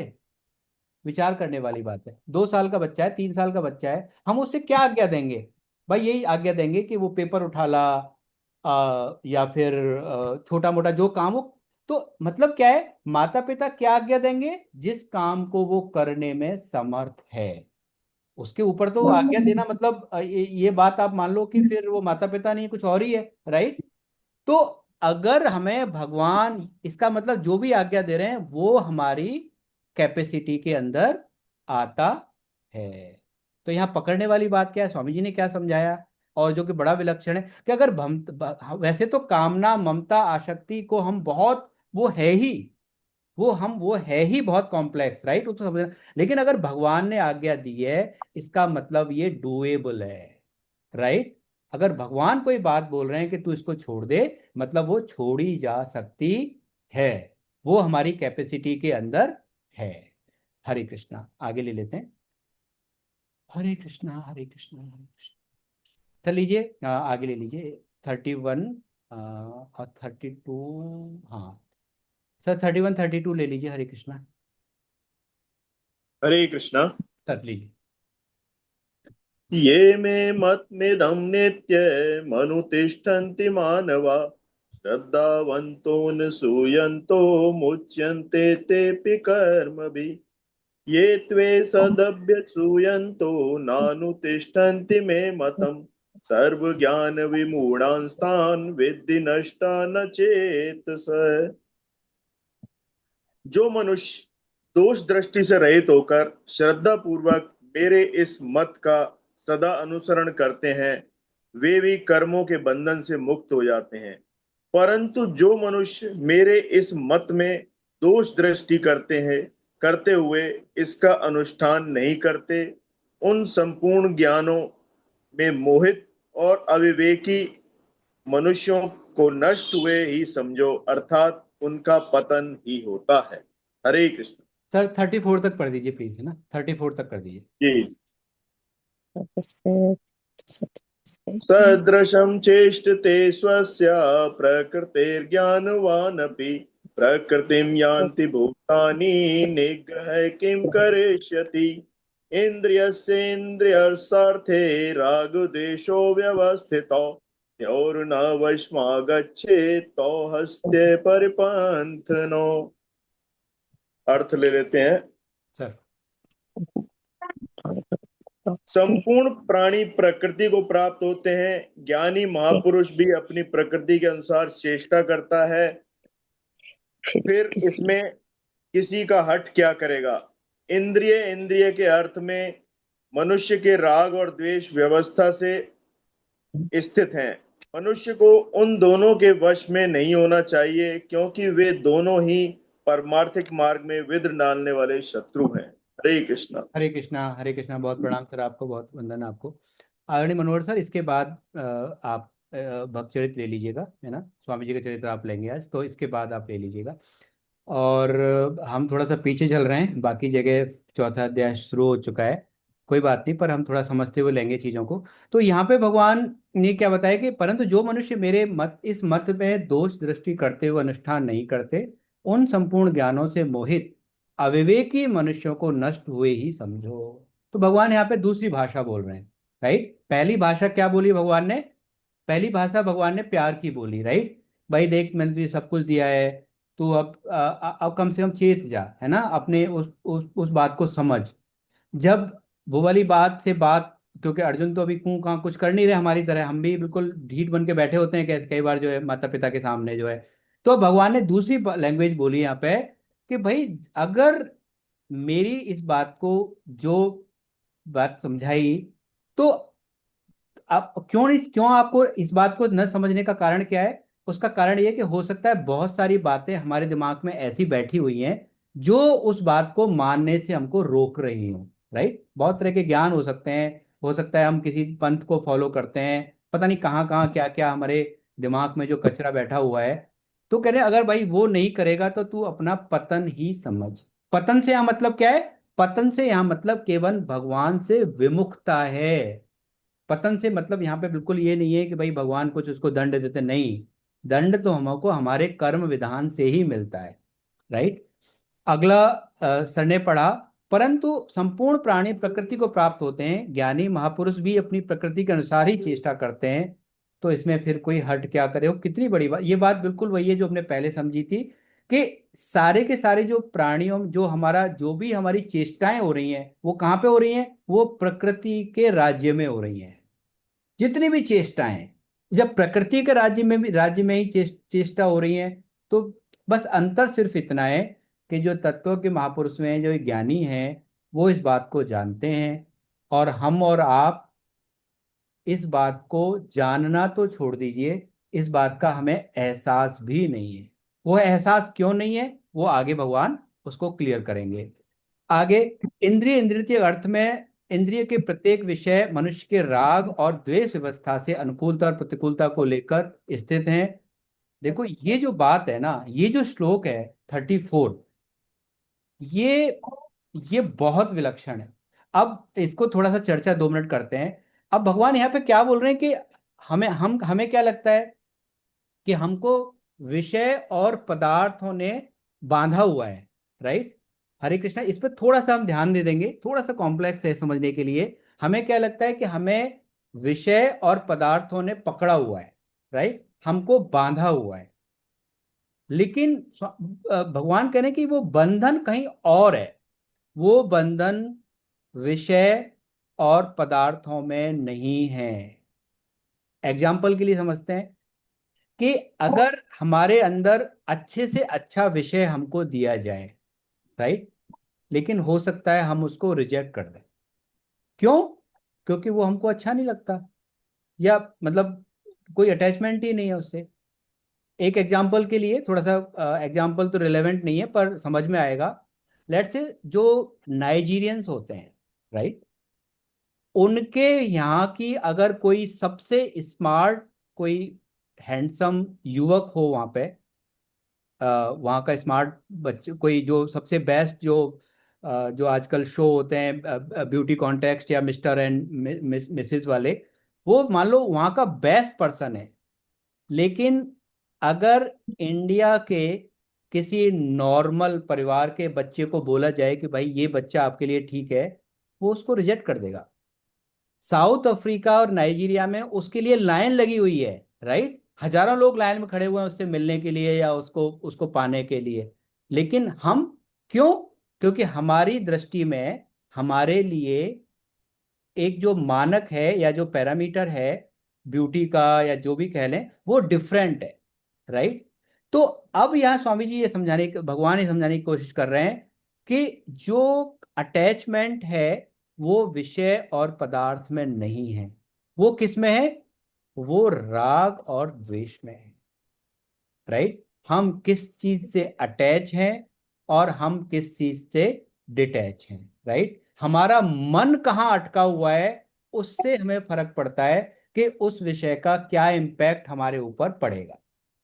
राइट। तो यहाँ पे यही बात भगवान ने हमको समझाई कि भाई मनुष्य के राग और द्वेष के से जो है उसकी अनुकूलता और प्रतिकूलता होती है, राइट। फॉर एन एग्जाम्पल, एक एग्जाम्पल डॉक्टर साहब का बड़ा आता है कि भाई अब अगर कोई मान लो हमें कोई बहुत बड़ी प्रॉब्लम हो गई और हमें अगर पैर अपना कटवाना पड़े, राइट, तो हम डॉक्टर साहब के पास जाते हैं, राइट, 5 लाख का चेक भी देते हैं, किसके लिए? पैर कटवाने के लिए। और थैंक यू बोलते हैं उनको, उनसे कहते हैं सर आपने बड़ा अच्छा पैर काटा मेरा, मतलब आप तो बहुत, मतलब जाके उनको क्यों? अब इसमें राग और भाई पैर का, अब आप सोचो बाकी अगर कोई हमारे एक कोई पिन भी चुभ जाए तो हमारी क्या स्थिति होती है? तो राग बदल गया ना, हमारे शरीर का एक हिस्से को काट दिया गया और उसके लिए हम थैंक यू बोल रहे हैं।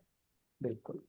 तो वो ऐसे ही जब एक एक आर्मी का ऑफिसर जब हजारों लोगों को मार देता है बॉर्डर पे, वो परमवीर चक्र मिलता है उसको। लेकिन वही ऑफिसर अगर आके और सिविल में अगर किसी को साथ कुछ गलत या सही कर दे तो वहां बेसिकली उसके लिए अलग अलग रूटीन है। तो अल्टीमेटली क्या है कि हम क्या कर्म कर रहे हैं या हमारा किस से अटैचमेंट है, उससे पूरा का पूरा इम्पैक्ट होता है। भगवान यहाँ पे ये कहने की कोशिश कर रहे हैं। हरे कृष्णा। एक दो श्लोक और लेंगे, वो हम लेंगे आदरणीय मनोहर जी अपना भक्त चरित्र ले उसके बाद। सर हरे कृष्ण।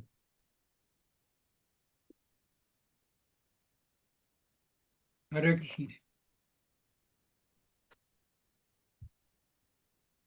हरे कृष्णा सर। सर हरे कृष्ण प्लीज लीजिए सर। हाँ।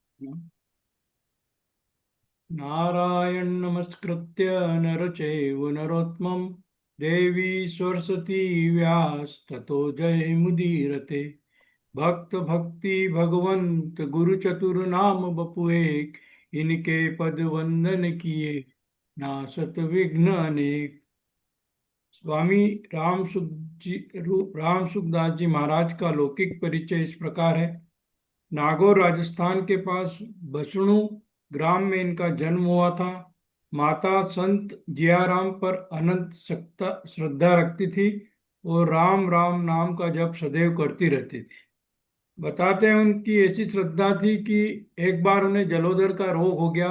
जब स्वामी जी नहीं थे वहाँ उस वक्त, तो उन्होंने सोचा कि जो उनकी समाधि से हवा आ रही है वही हवा मेरे रोग को ठीक कर देगी, और ऐसा उनके साथ हुआ भी। इतनी ज्यादा उनकी श्रद्धा उनके स्वामी जी पे थी। जैसा कि पूर्व में हम सभी को आचार्य जी ने भी बताया था कि इनकी माँ के यहाँ पुत्र जीवित नहीं रहते थे और संत के आशीर्वाद से इनके यहाँ पुत्र का जन्म हुआ। तो जब पुत्र का जन्म हुआ तो इन्होंने वादा किया था कि ये पुत्र मैं आपको अर्पण कर दूंगी। तो जब वो पुत्र अर्पण करने गए तो उन्होंने कहा कि नहीं, ये पुत्र नहीं, आपके यहाँ दूसरा पुत्र होगा, वो हमें देना।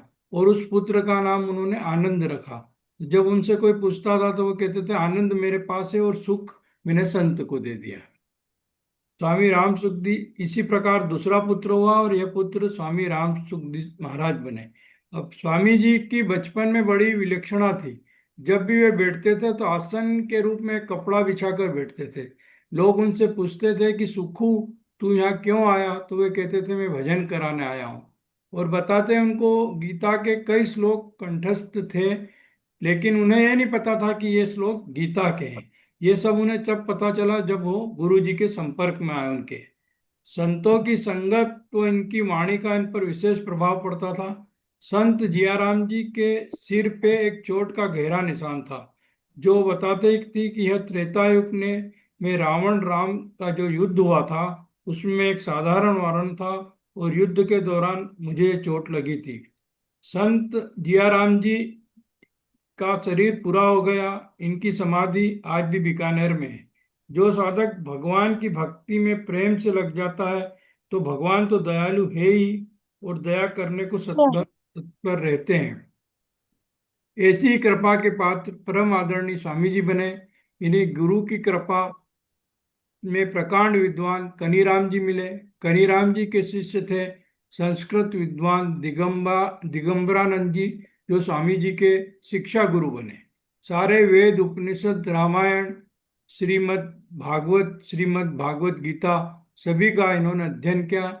बड़ी लगन एवं मेहनत से शिक्षा ग्रहण की। संत बताते हैं कि स्वामी जी दिगंबरानंद जी के साथ गीता के श्लोक के नए नए भाव इनके मन में आते थे।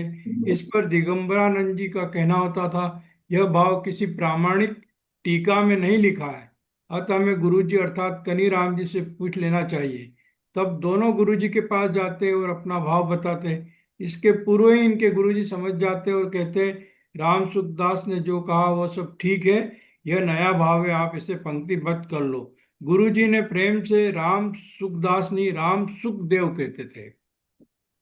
स्वामी जी महाराज ने संवत 1989 में भगवत और रामायण की कथा आरंभ की और आचार्य की परीक्षा दी, पर स्वामी जी की रुचि तो भगवान नाम में ही थी।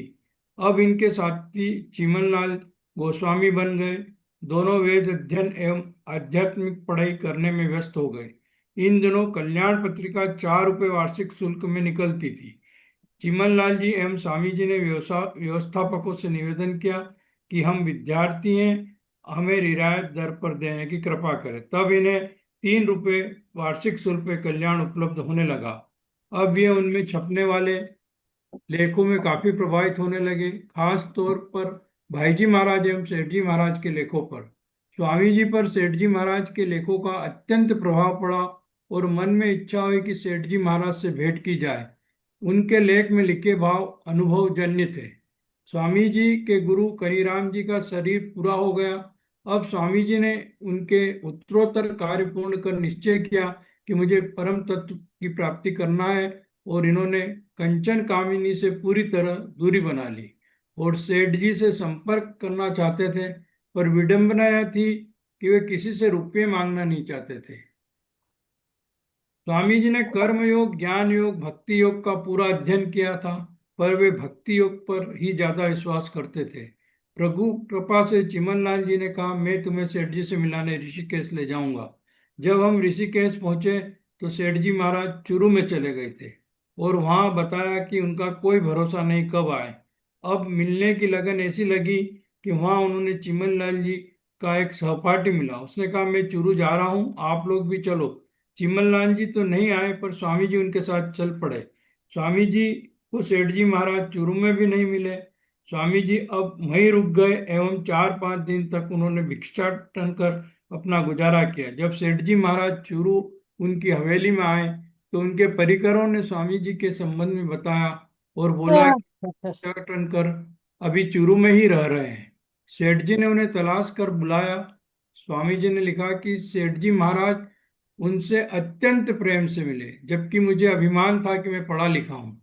अब तो स्वामी जी पूर्ण रूप से सेठ जी के समर्पित हो गए और जान गए कि इनके पास रहकर ही तत्व ज्ञान प्राप्त किया जा सकता है। साथ को यह बात सही भी हुई। स्वामी जी को सेठ जी महाराज ने चद्दर की ओट से भगवान के दर्शन कराए और कहा कि भगवान अगर दर्शन देना चाहते हैं तो फिर पहाड़ भी बीच में हो तो भी आपको वो दिखाई देंगे। अब स्वामी जी ने एकांत साधना की बात कही तो सेठ जी ने हम समझाया कि आप व्याख्यान करो। व्याख्यान भी एक साधन है, यह भगवान का प्रचार है, वही आप इस योग्यता को धारण करते हो। स्वामी जी में ऐसा भाव भरा सेठ जी ने कि स्वामी जी नित्य सत्संग करने लगे। पहले ऋषिकेश में काली कमली वाली धर्मशाला में, फिर गीता भवन ऋषिकेश, गोविंद भवन कलकत्ता इत्यादि जगह स्वामी जी नित्य सत्संग करने लगे। नित्य स्तुति करते, फिर 10 श्लोकों का पाठ, फिर साधकों के प्रश्नों का समाधान, यह इनका नित्य क्रम बन गया। संत के मुख से सुना है कि स्वामी जी कहते थे कि सत्संग से बड़ा लाभ होता है। एकांत साधन से भी नहीं होता, पर सत्संग ऐसा है जैसे धनी व्यक्ति के यहाँ गोद चले जाना और फिर गोद जाने से उसकी संपत्ति भी अपनी स्वयं में हो जाती है। सत्संग से ही हृदय की गांठें खुल जाती है। साधारण पढ़ा लिखा आदमी भी सत्संग से लाभ ले सकता है। वे गीता और रामायण के अद्भुत ग्रंथ बताते हैं। स्वामी जी अनुशासन प्रिय, सत्यशील, अहिंसावादी प्रकृति के संत थे। कतिपय लोगों ने उन्हें कैंसर से प्रभावित बताते थे, पर वास्तव में उन्हें कोई रोग नहीं था। यह संतों के मुख से मैंने सुना है। स्वामी जी कहते थे, चाह गई चिंता मिटी मनवा वे परहा, जिसकी कछु चाह नहीं वो सहा का भी सहा। संत की कृपा के बिना भगवान नहीं मिलते हैं और भगवान की कृपा के बिना संत नहीं मिलते। स्वामी जी के बारे में होशियारपुर पंजाब के एक भृगु शास्त्री हैं पंडित अमृतानंद जी ने बताया कि वो पूर्व जन्म में महात्मा विदुर थे। साथ को समय ने साथ दिया। आपका स्नेह व आचार्य जी का आशीर्वाद रहा तो आपको अंतिम प्रवचन के बारे में अगले अंक में सुनाऊंगा। अभी स्वामी जी, सेठ जी व भाई जी महाराज, राधा बाबा सभी को प्रणाम करते हुए मैं आपसे इस प्रसंग को यही विराम देता हूँ। हरे कृष्णा, हरे कृष्णा। हरे कृष्णा सर, हरे कृष्णा। ये हम सबका बड़ा सौभाग्य है, और ये आपके श्रीमुख से आपने इतना भावपूर्वक ये स्वामी जी महाराज, सेठ जी महाराज की चर्चा की। ये अपने इसमें लिखा हुआ नहीं है ना? ये हाँ, नहीं लिखा नहीं हुआ नहीं नहीं, लिखा हुआ इस पुस्तक में नहीं है। ये आदरणीय मनोहर जी ने थोड़ा सर्च करके और इनको लाए हैं। अच्छा। हाँ, बहुत। और देखो, ये विलक्षणता है। तो दो बातें सर, बहुत प्रणाम आपको। अब दो बातें बात करनी है। ये है कि देखिए, कई बार ऐसा होता है कि हमें गीता पढ़ते पढ़ते ना बहुत समय हो जाता है, पर गीता के जो जो असली मर्म है वो हमारे भाव में उतर नहीं रहे होते हैं। तो ये बात गीता परिचय अभियान में बहुत प्रमुखता से रखी जाती है कि हो सकता है कि मेरी सामर्थ्य हो ही ना गीता को पढ़ने की, गीता को समझने की, राइट। मेरा ऐसा जो भी, इसका आप जो भी कारण हो, लेकिन अगर मैंने किसी को प्रेरित कर दिया अपने व्यवहार से, अपने जो भी मेरे अंदर कुशलता है, और वो भाई जुड़ गया, बहन भाई जो भी जुड़ गए, राइट, और उनके अंदर अगर भाव उतर गए, तो ये निश्चित है, स्वामी जी महाराज कहते हैं कि गीता सम उतरेंगे भाव उसके हृदय में, और गीता की जो भगवान की जो कृपा होगी वो हमारे ऊपर होनी शुरू हो जाएगी। तो इसलिए गीता को पढ़ना, समझना, ये सब एक तरफ है, और गीता के भावों को हमें उन लोगों तक पहुंचाना जो अभी तक नहीं जुड़े हुए हैं, लेकिन जो जुड़ना चाहते हैं, जो जिनके अंदर भगवान की ये सत असत को जानने की भूख है। तो हम सब जैसे जानते हैं, अगस्त से नई क्लासेस स्टार्ट हो रही हैं गीता परिचय अभियान में। बहुत विलक्षण क्लासेस हैं। वो केवल 6 महीने का कोर्स है, थोड़ा शॉर्ट किया गया है उसको। प्रमुख प्रमुख श्लोकों पे चर्चा होगी, और हमारे जो सबसे सीनियर आचार्य हैं, जो सबसे विद्वान आचार्य हैं गीता परिचय अभियान में, वो उन क्लासेस को ले रहे हैं। तो मेरा तो बस भाव यही है कि हम आज से, राइट, अपना एक संकल्प बना लें कि हम कितने लोगों को गीता परिचय से जोड़ रहे हैं। बस मुझे लग रहा है कि इससे ज्यादा बड़ा आदेश या काम हमारे लिए कुछ नहीं है। क्या करना है? बस अपनी बात बतानी है। वो जुड़ते हैं नहीं जुड़ते हैं वो उनका विषय है, राइट। हमें अब ये भी कई बार आता है कि अरे हमें तो अभी गीता आई नहीं, हम आगे क्या। ये चिंतन नहीं करना है। आता तो हमको बहुत कुछ नहीं है, फिर भी हम करते हैं ना। लेकिन जब भगवान के मार्ग में, तो बस हम अपने सुबह पार्क में जा रहे हैं, चर्चा कर लें। हम कहीं ऑफिस में लंच पे डिस्कशन कर रहे हैं, चर्चा कर लें। घर में चर्चा कर लें। तो ये काम हमें प्रमुखता से करना है। हरे कृष्णा। तो ये जरूर इसको हम अपना संकल्प लें। मैं आज एक पोल डाल दूंगा कि हम एक साधक से बात करेंगे, दो से करेंगे, तीन से, और बात ही नहीं करनी है। जैसे अगर मेरे घर में मेरे बच्चे की शादी है, तो हम क्या क्या करते हैं? पहले फोन करके बताते हैं, फिर कार्ड व्हाट्सअप करते हैं, फिर कार्ड को देने जाते हैं, मिठाई का डब्बा भी साथ में होता है, और आजकल तो फिजिकली भी जाते हैं। आप विचार करो। तो आप ये विचार करो कि जिस एक छोटे लौकिक काम के लिए मैं इतना पीछे पड़ता हूँ कि भाई साहब को आना ही आना है, तो भगवान के कार्य के लिए वो एनर्जी क्यों नहीं है? वो इसलिए नहीं है क्योंकि अभी बात समझ में आई नहीं है। और जिनको आ गई है वो देखो लगे हुए हैं। बहुत साधक हमारे बीच में राजेंद्र जी हैं और सब हैं, वो बहुत अच्छे से कर रहे हैं कार्य कुशलता। तो भगवान का केवल एक ही आदेश है, केवल एक ही आदेश है कि भाई कैसे जो है, जो जीव भटके हुए हैं उनके पास ये ग्रंथ पहुंच जाए, राइट। हरे कृष्णा। ठीक है, आज क्लास का अंतिम श्लोक लेते हैं और फिर पूर्ण करते हैं, टाइम भी हो रहा है। हरे कृष्णा। ये मैंने रोक के रखा था श्लोक। हरे कृष्णा, क्योंकि ये बड़ा विलक्षण श्लोक है। श्रेया, हालांकि ये बात बोल देना कि ये विलक्षण श्लोक है, दूसरे श्लोकों को छोटा करता है, क्योंकि गीता जी का हर श्लोक मणि है, राइट। वो जैसे दीपक दीपक के लिए तो क्या है, घी चाहिए, बाती चाहिए और पता नहीं क्या क्या चाहिए, और एनवायरनमेंट भी चाहिए, राइट। वहां पे ज्यादा तेज हवा नहीं चल रही हो, कूलर नहीं रखा हो बाहर लेकिन मणि क्या है, स्वयं प्रकाशित होती है। ऐसे ही भगवान की जो वाणी है ना, स्वयं प्रकाशित है, उसे किसी की आवश्यकता नहीं है। भगवान ने क्या क्या अच्छी तरह आचरण में लाए हुए दूसरे के धर्म से गुणों की कमी वाला अपना धर्म श्रेष्ठ है। प्लीज हरे कृष्णा, बहुत ध्यान से एक एक शब्द को सुने। अपने धर्म में तो मरना भी कल्याणकारक है, और दूसरे का धर्म भय को देने वाला है। बात किसकी हो रही है? धर्म की। मेरा धर्म क्या है? मेरा धर्म सिर्फ ये है कि मैं कैसे जो है अपने आप को पहचानूं। ये सबसे परम धर्म है, सबसे परम धर्म है, राइट। और उसके अलावा क्या धर्म है? उसके अलावा जो भी मेरा अगर मैं एक टीचर हूं तो मेरा धर्म टीचर के हिसाब से है, अगर मैं एक वैज्ञानिक हूं तो मेरा धर्म उसके हिसाब से है, मैं एक बिजनेसमैन हूं तो मेरा धर्म उसके हिसाब से है, मैं एक पति हूं तो मेरा धर्म उसके हिसाब से, बेटा हूं बेटी हूं, जो भी मेरा लौकिक मेरा सिस्टम है, फिर अगर मैं अपने आप को वो मानता हूं तो फिर मेरा धर्म ऐसे हो जाता है। अब भगवान ने क्या कहा कि भाई जो, तो अब क्या है, फैमिली में जो भी मुझे मिला है, हाँ, जो भी मिला है, जैसा भी मिला है, दुष्ट स्वभाव है, अच्छा नहीं है, मेरी बात नहीं मानता है, नहीं मानती है, जो भी है मेरे रिलेशन है, लेकिन उससे भगवान ने क्या कहा, उसको कर्तव्य पालन करके निभाना है, किसी भी तरीके से। ये मेरा धर्म है, पूरा प्रयास करें अच्छे से, जो है वो बेस्ट है मेरे लिए, जो भगवान ने जो चुन के दिया है वो मेरे लिए बेस्ट चुन के दिया है। दूसरे धर्म में तो मरना भी, अब इस बात को हम समझेंगे क्या मतलब है इसका, कि दूसरे के धर्म में मरना क्यों श्रेष्ठ भगवान ने बताया। वो इसलिए बताया कि भाई आप किसी भी एग्जांपल समझ लीजिए, अगर मेरा लेट्स से कि मैं एक कोई भी काम करता हूँ, मेरा कोई भी रोल है, मैं कोई भी काम करता हूँ, और हो सकता है कि सामने वाले की प्रोग्रेस, राइट, सांसारिक प्रोग्रेस को मैं बहुत तेजी से होता हुआ देख रहा हूँ, राइट। तो मैं क्या करूंगा? क्या अपना काम छोड़ के मुझे वो काम करना शुरू कर देना चाहिए? विचार करने वाली बात है, विचार करने वाली। क्यों? क्योंकि हमारे जो जो श्रेष्ठता का वो मानक है वो बदल चुका है।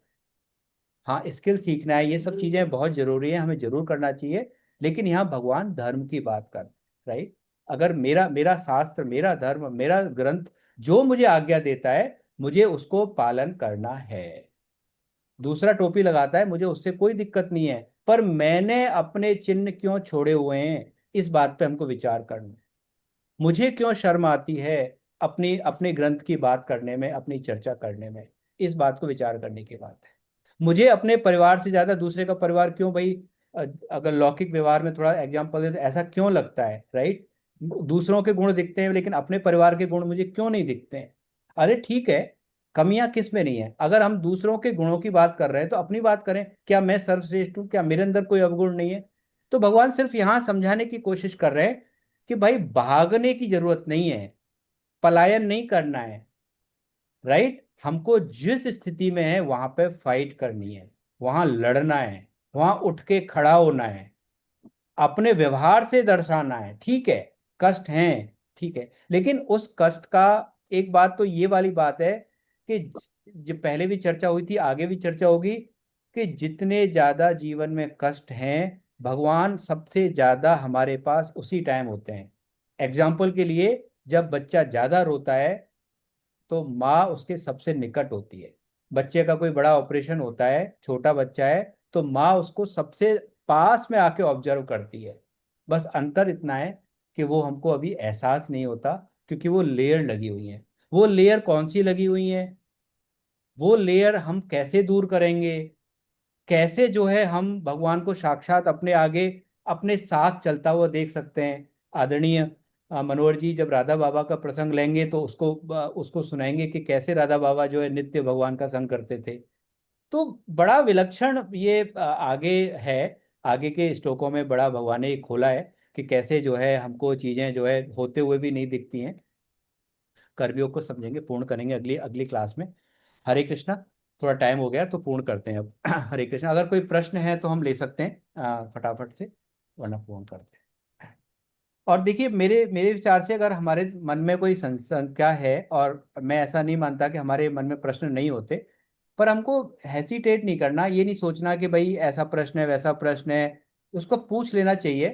क्योंकि अगर नहीं पूछेंगे तो वो एक दिन डाउट बहुत बड़ा बन जाएगा, और वो हमारा सबसे बड़ा पतन ये करेगा कि वो हमको इस क्लास से दूर कर देगा। राइट। वो धीमे धीमे धीमे उसका रूप बड़ा हो जाता है। जरूर हमें प्रश्न पूछना चाहिए। अगर यहाँ नहीं पूछ सकते तो ग्रुप पे क्वेश्चन डाल दें।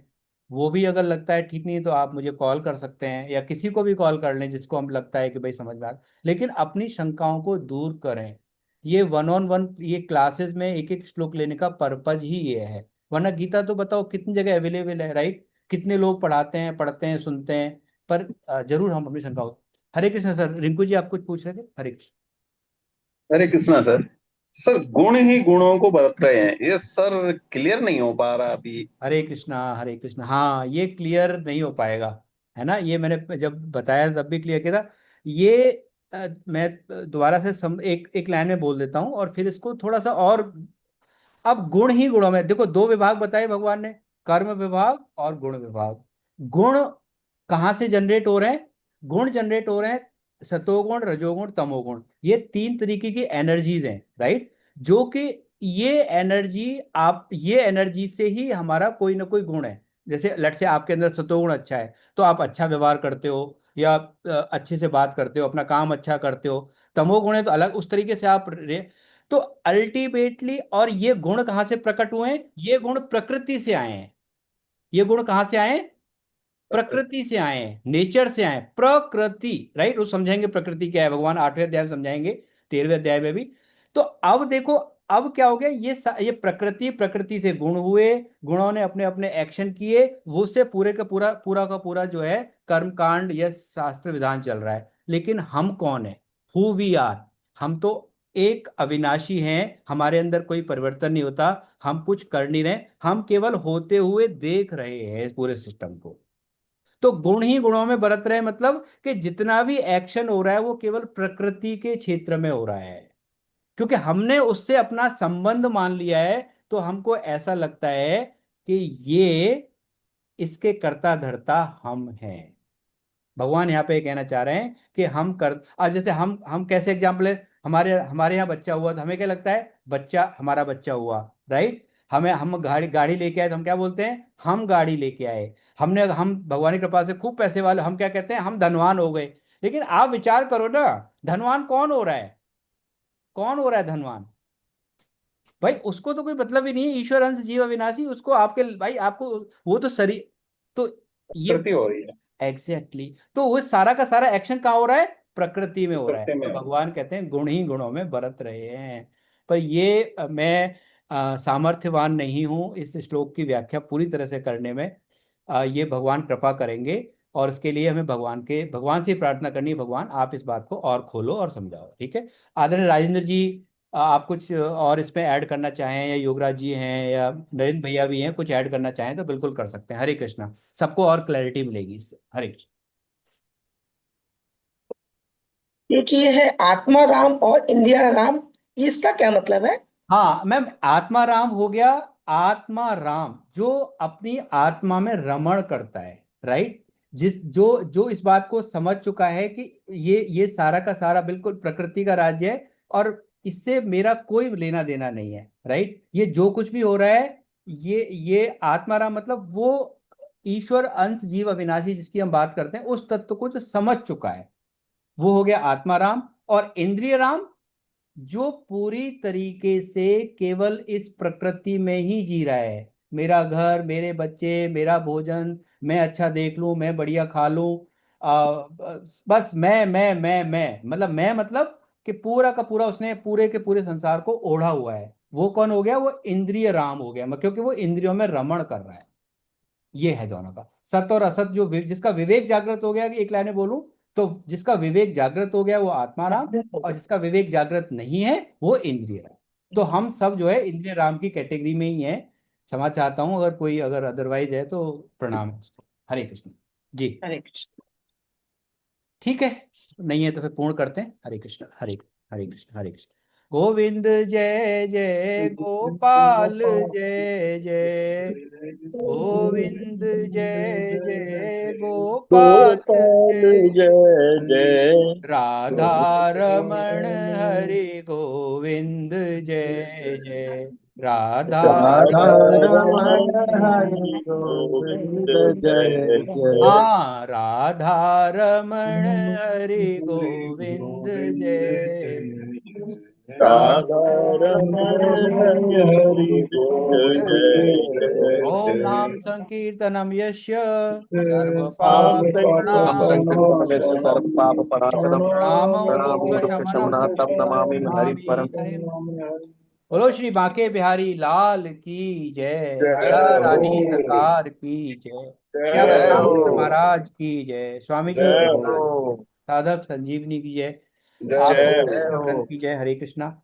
भगवान जय की हो। कृपा बनी रहे और हम सब अपने अपने जो प्रचार का जो मुख्य भगवान का आदेश है उसका पालन जरूर करें। हमारे लिए यही युद्ध है, हमारा युद्ध क्षेत्र यही है। जब हम प्रचार करेंगे हमको मान मिलेगा, अपमान मिलेगा, हो सकता है कुछ डांट भी दें, गालियां भी दे दें, बस। हरे कृष्णा, हरे कृष्णा। आप सभी को बहुत प्रणाम, हरे बहुत कृष्णा, आनंद आया। हरे कृष्णा, आप बस बने रहे। हरे कृष्णा। राजन जी दर्शन हो रहे हैं सर, बहुत आनंद आया। हरे कृष्णा सर, आपको हरे प्रणाम। कृष्णा, हरे हरे कृष्णा, कृष्णा जी, हरे प्रणाम। कृष्णा।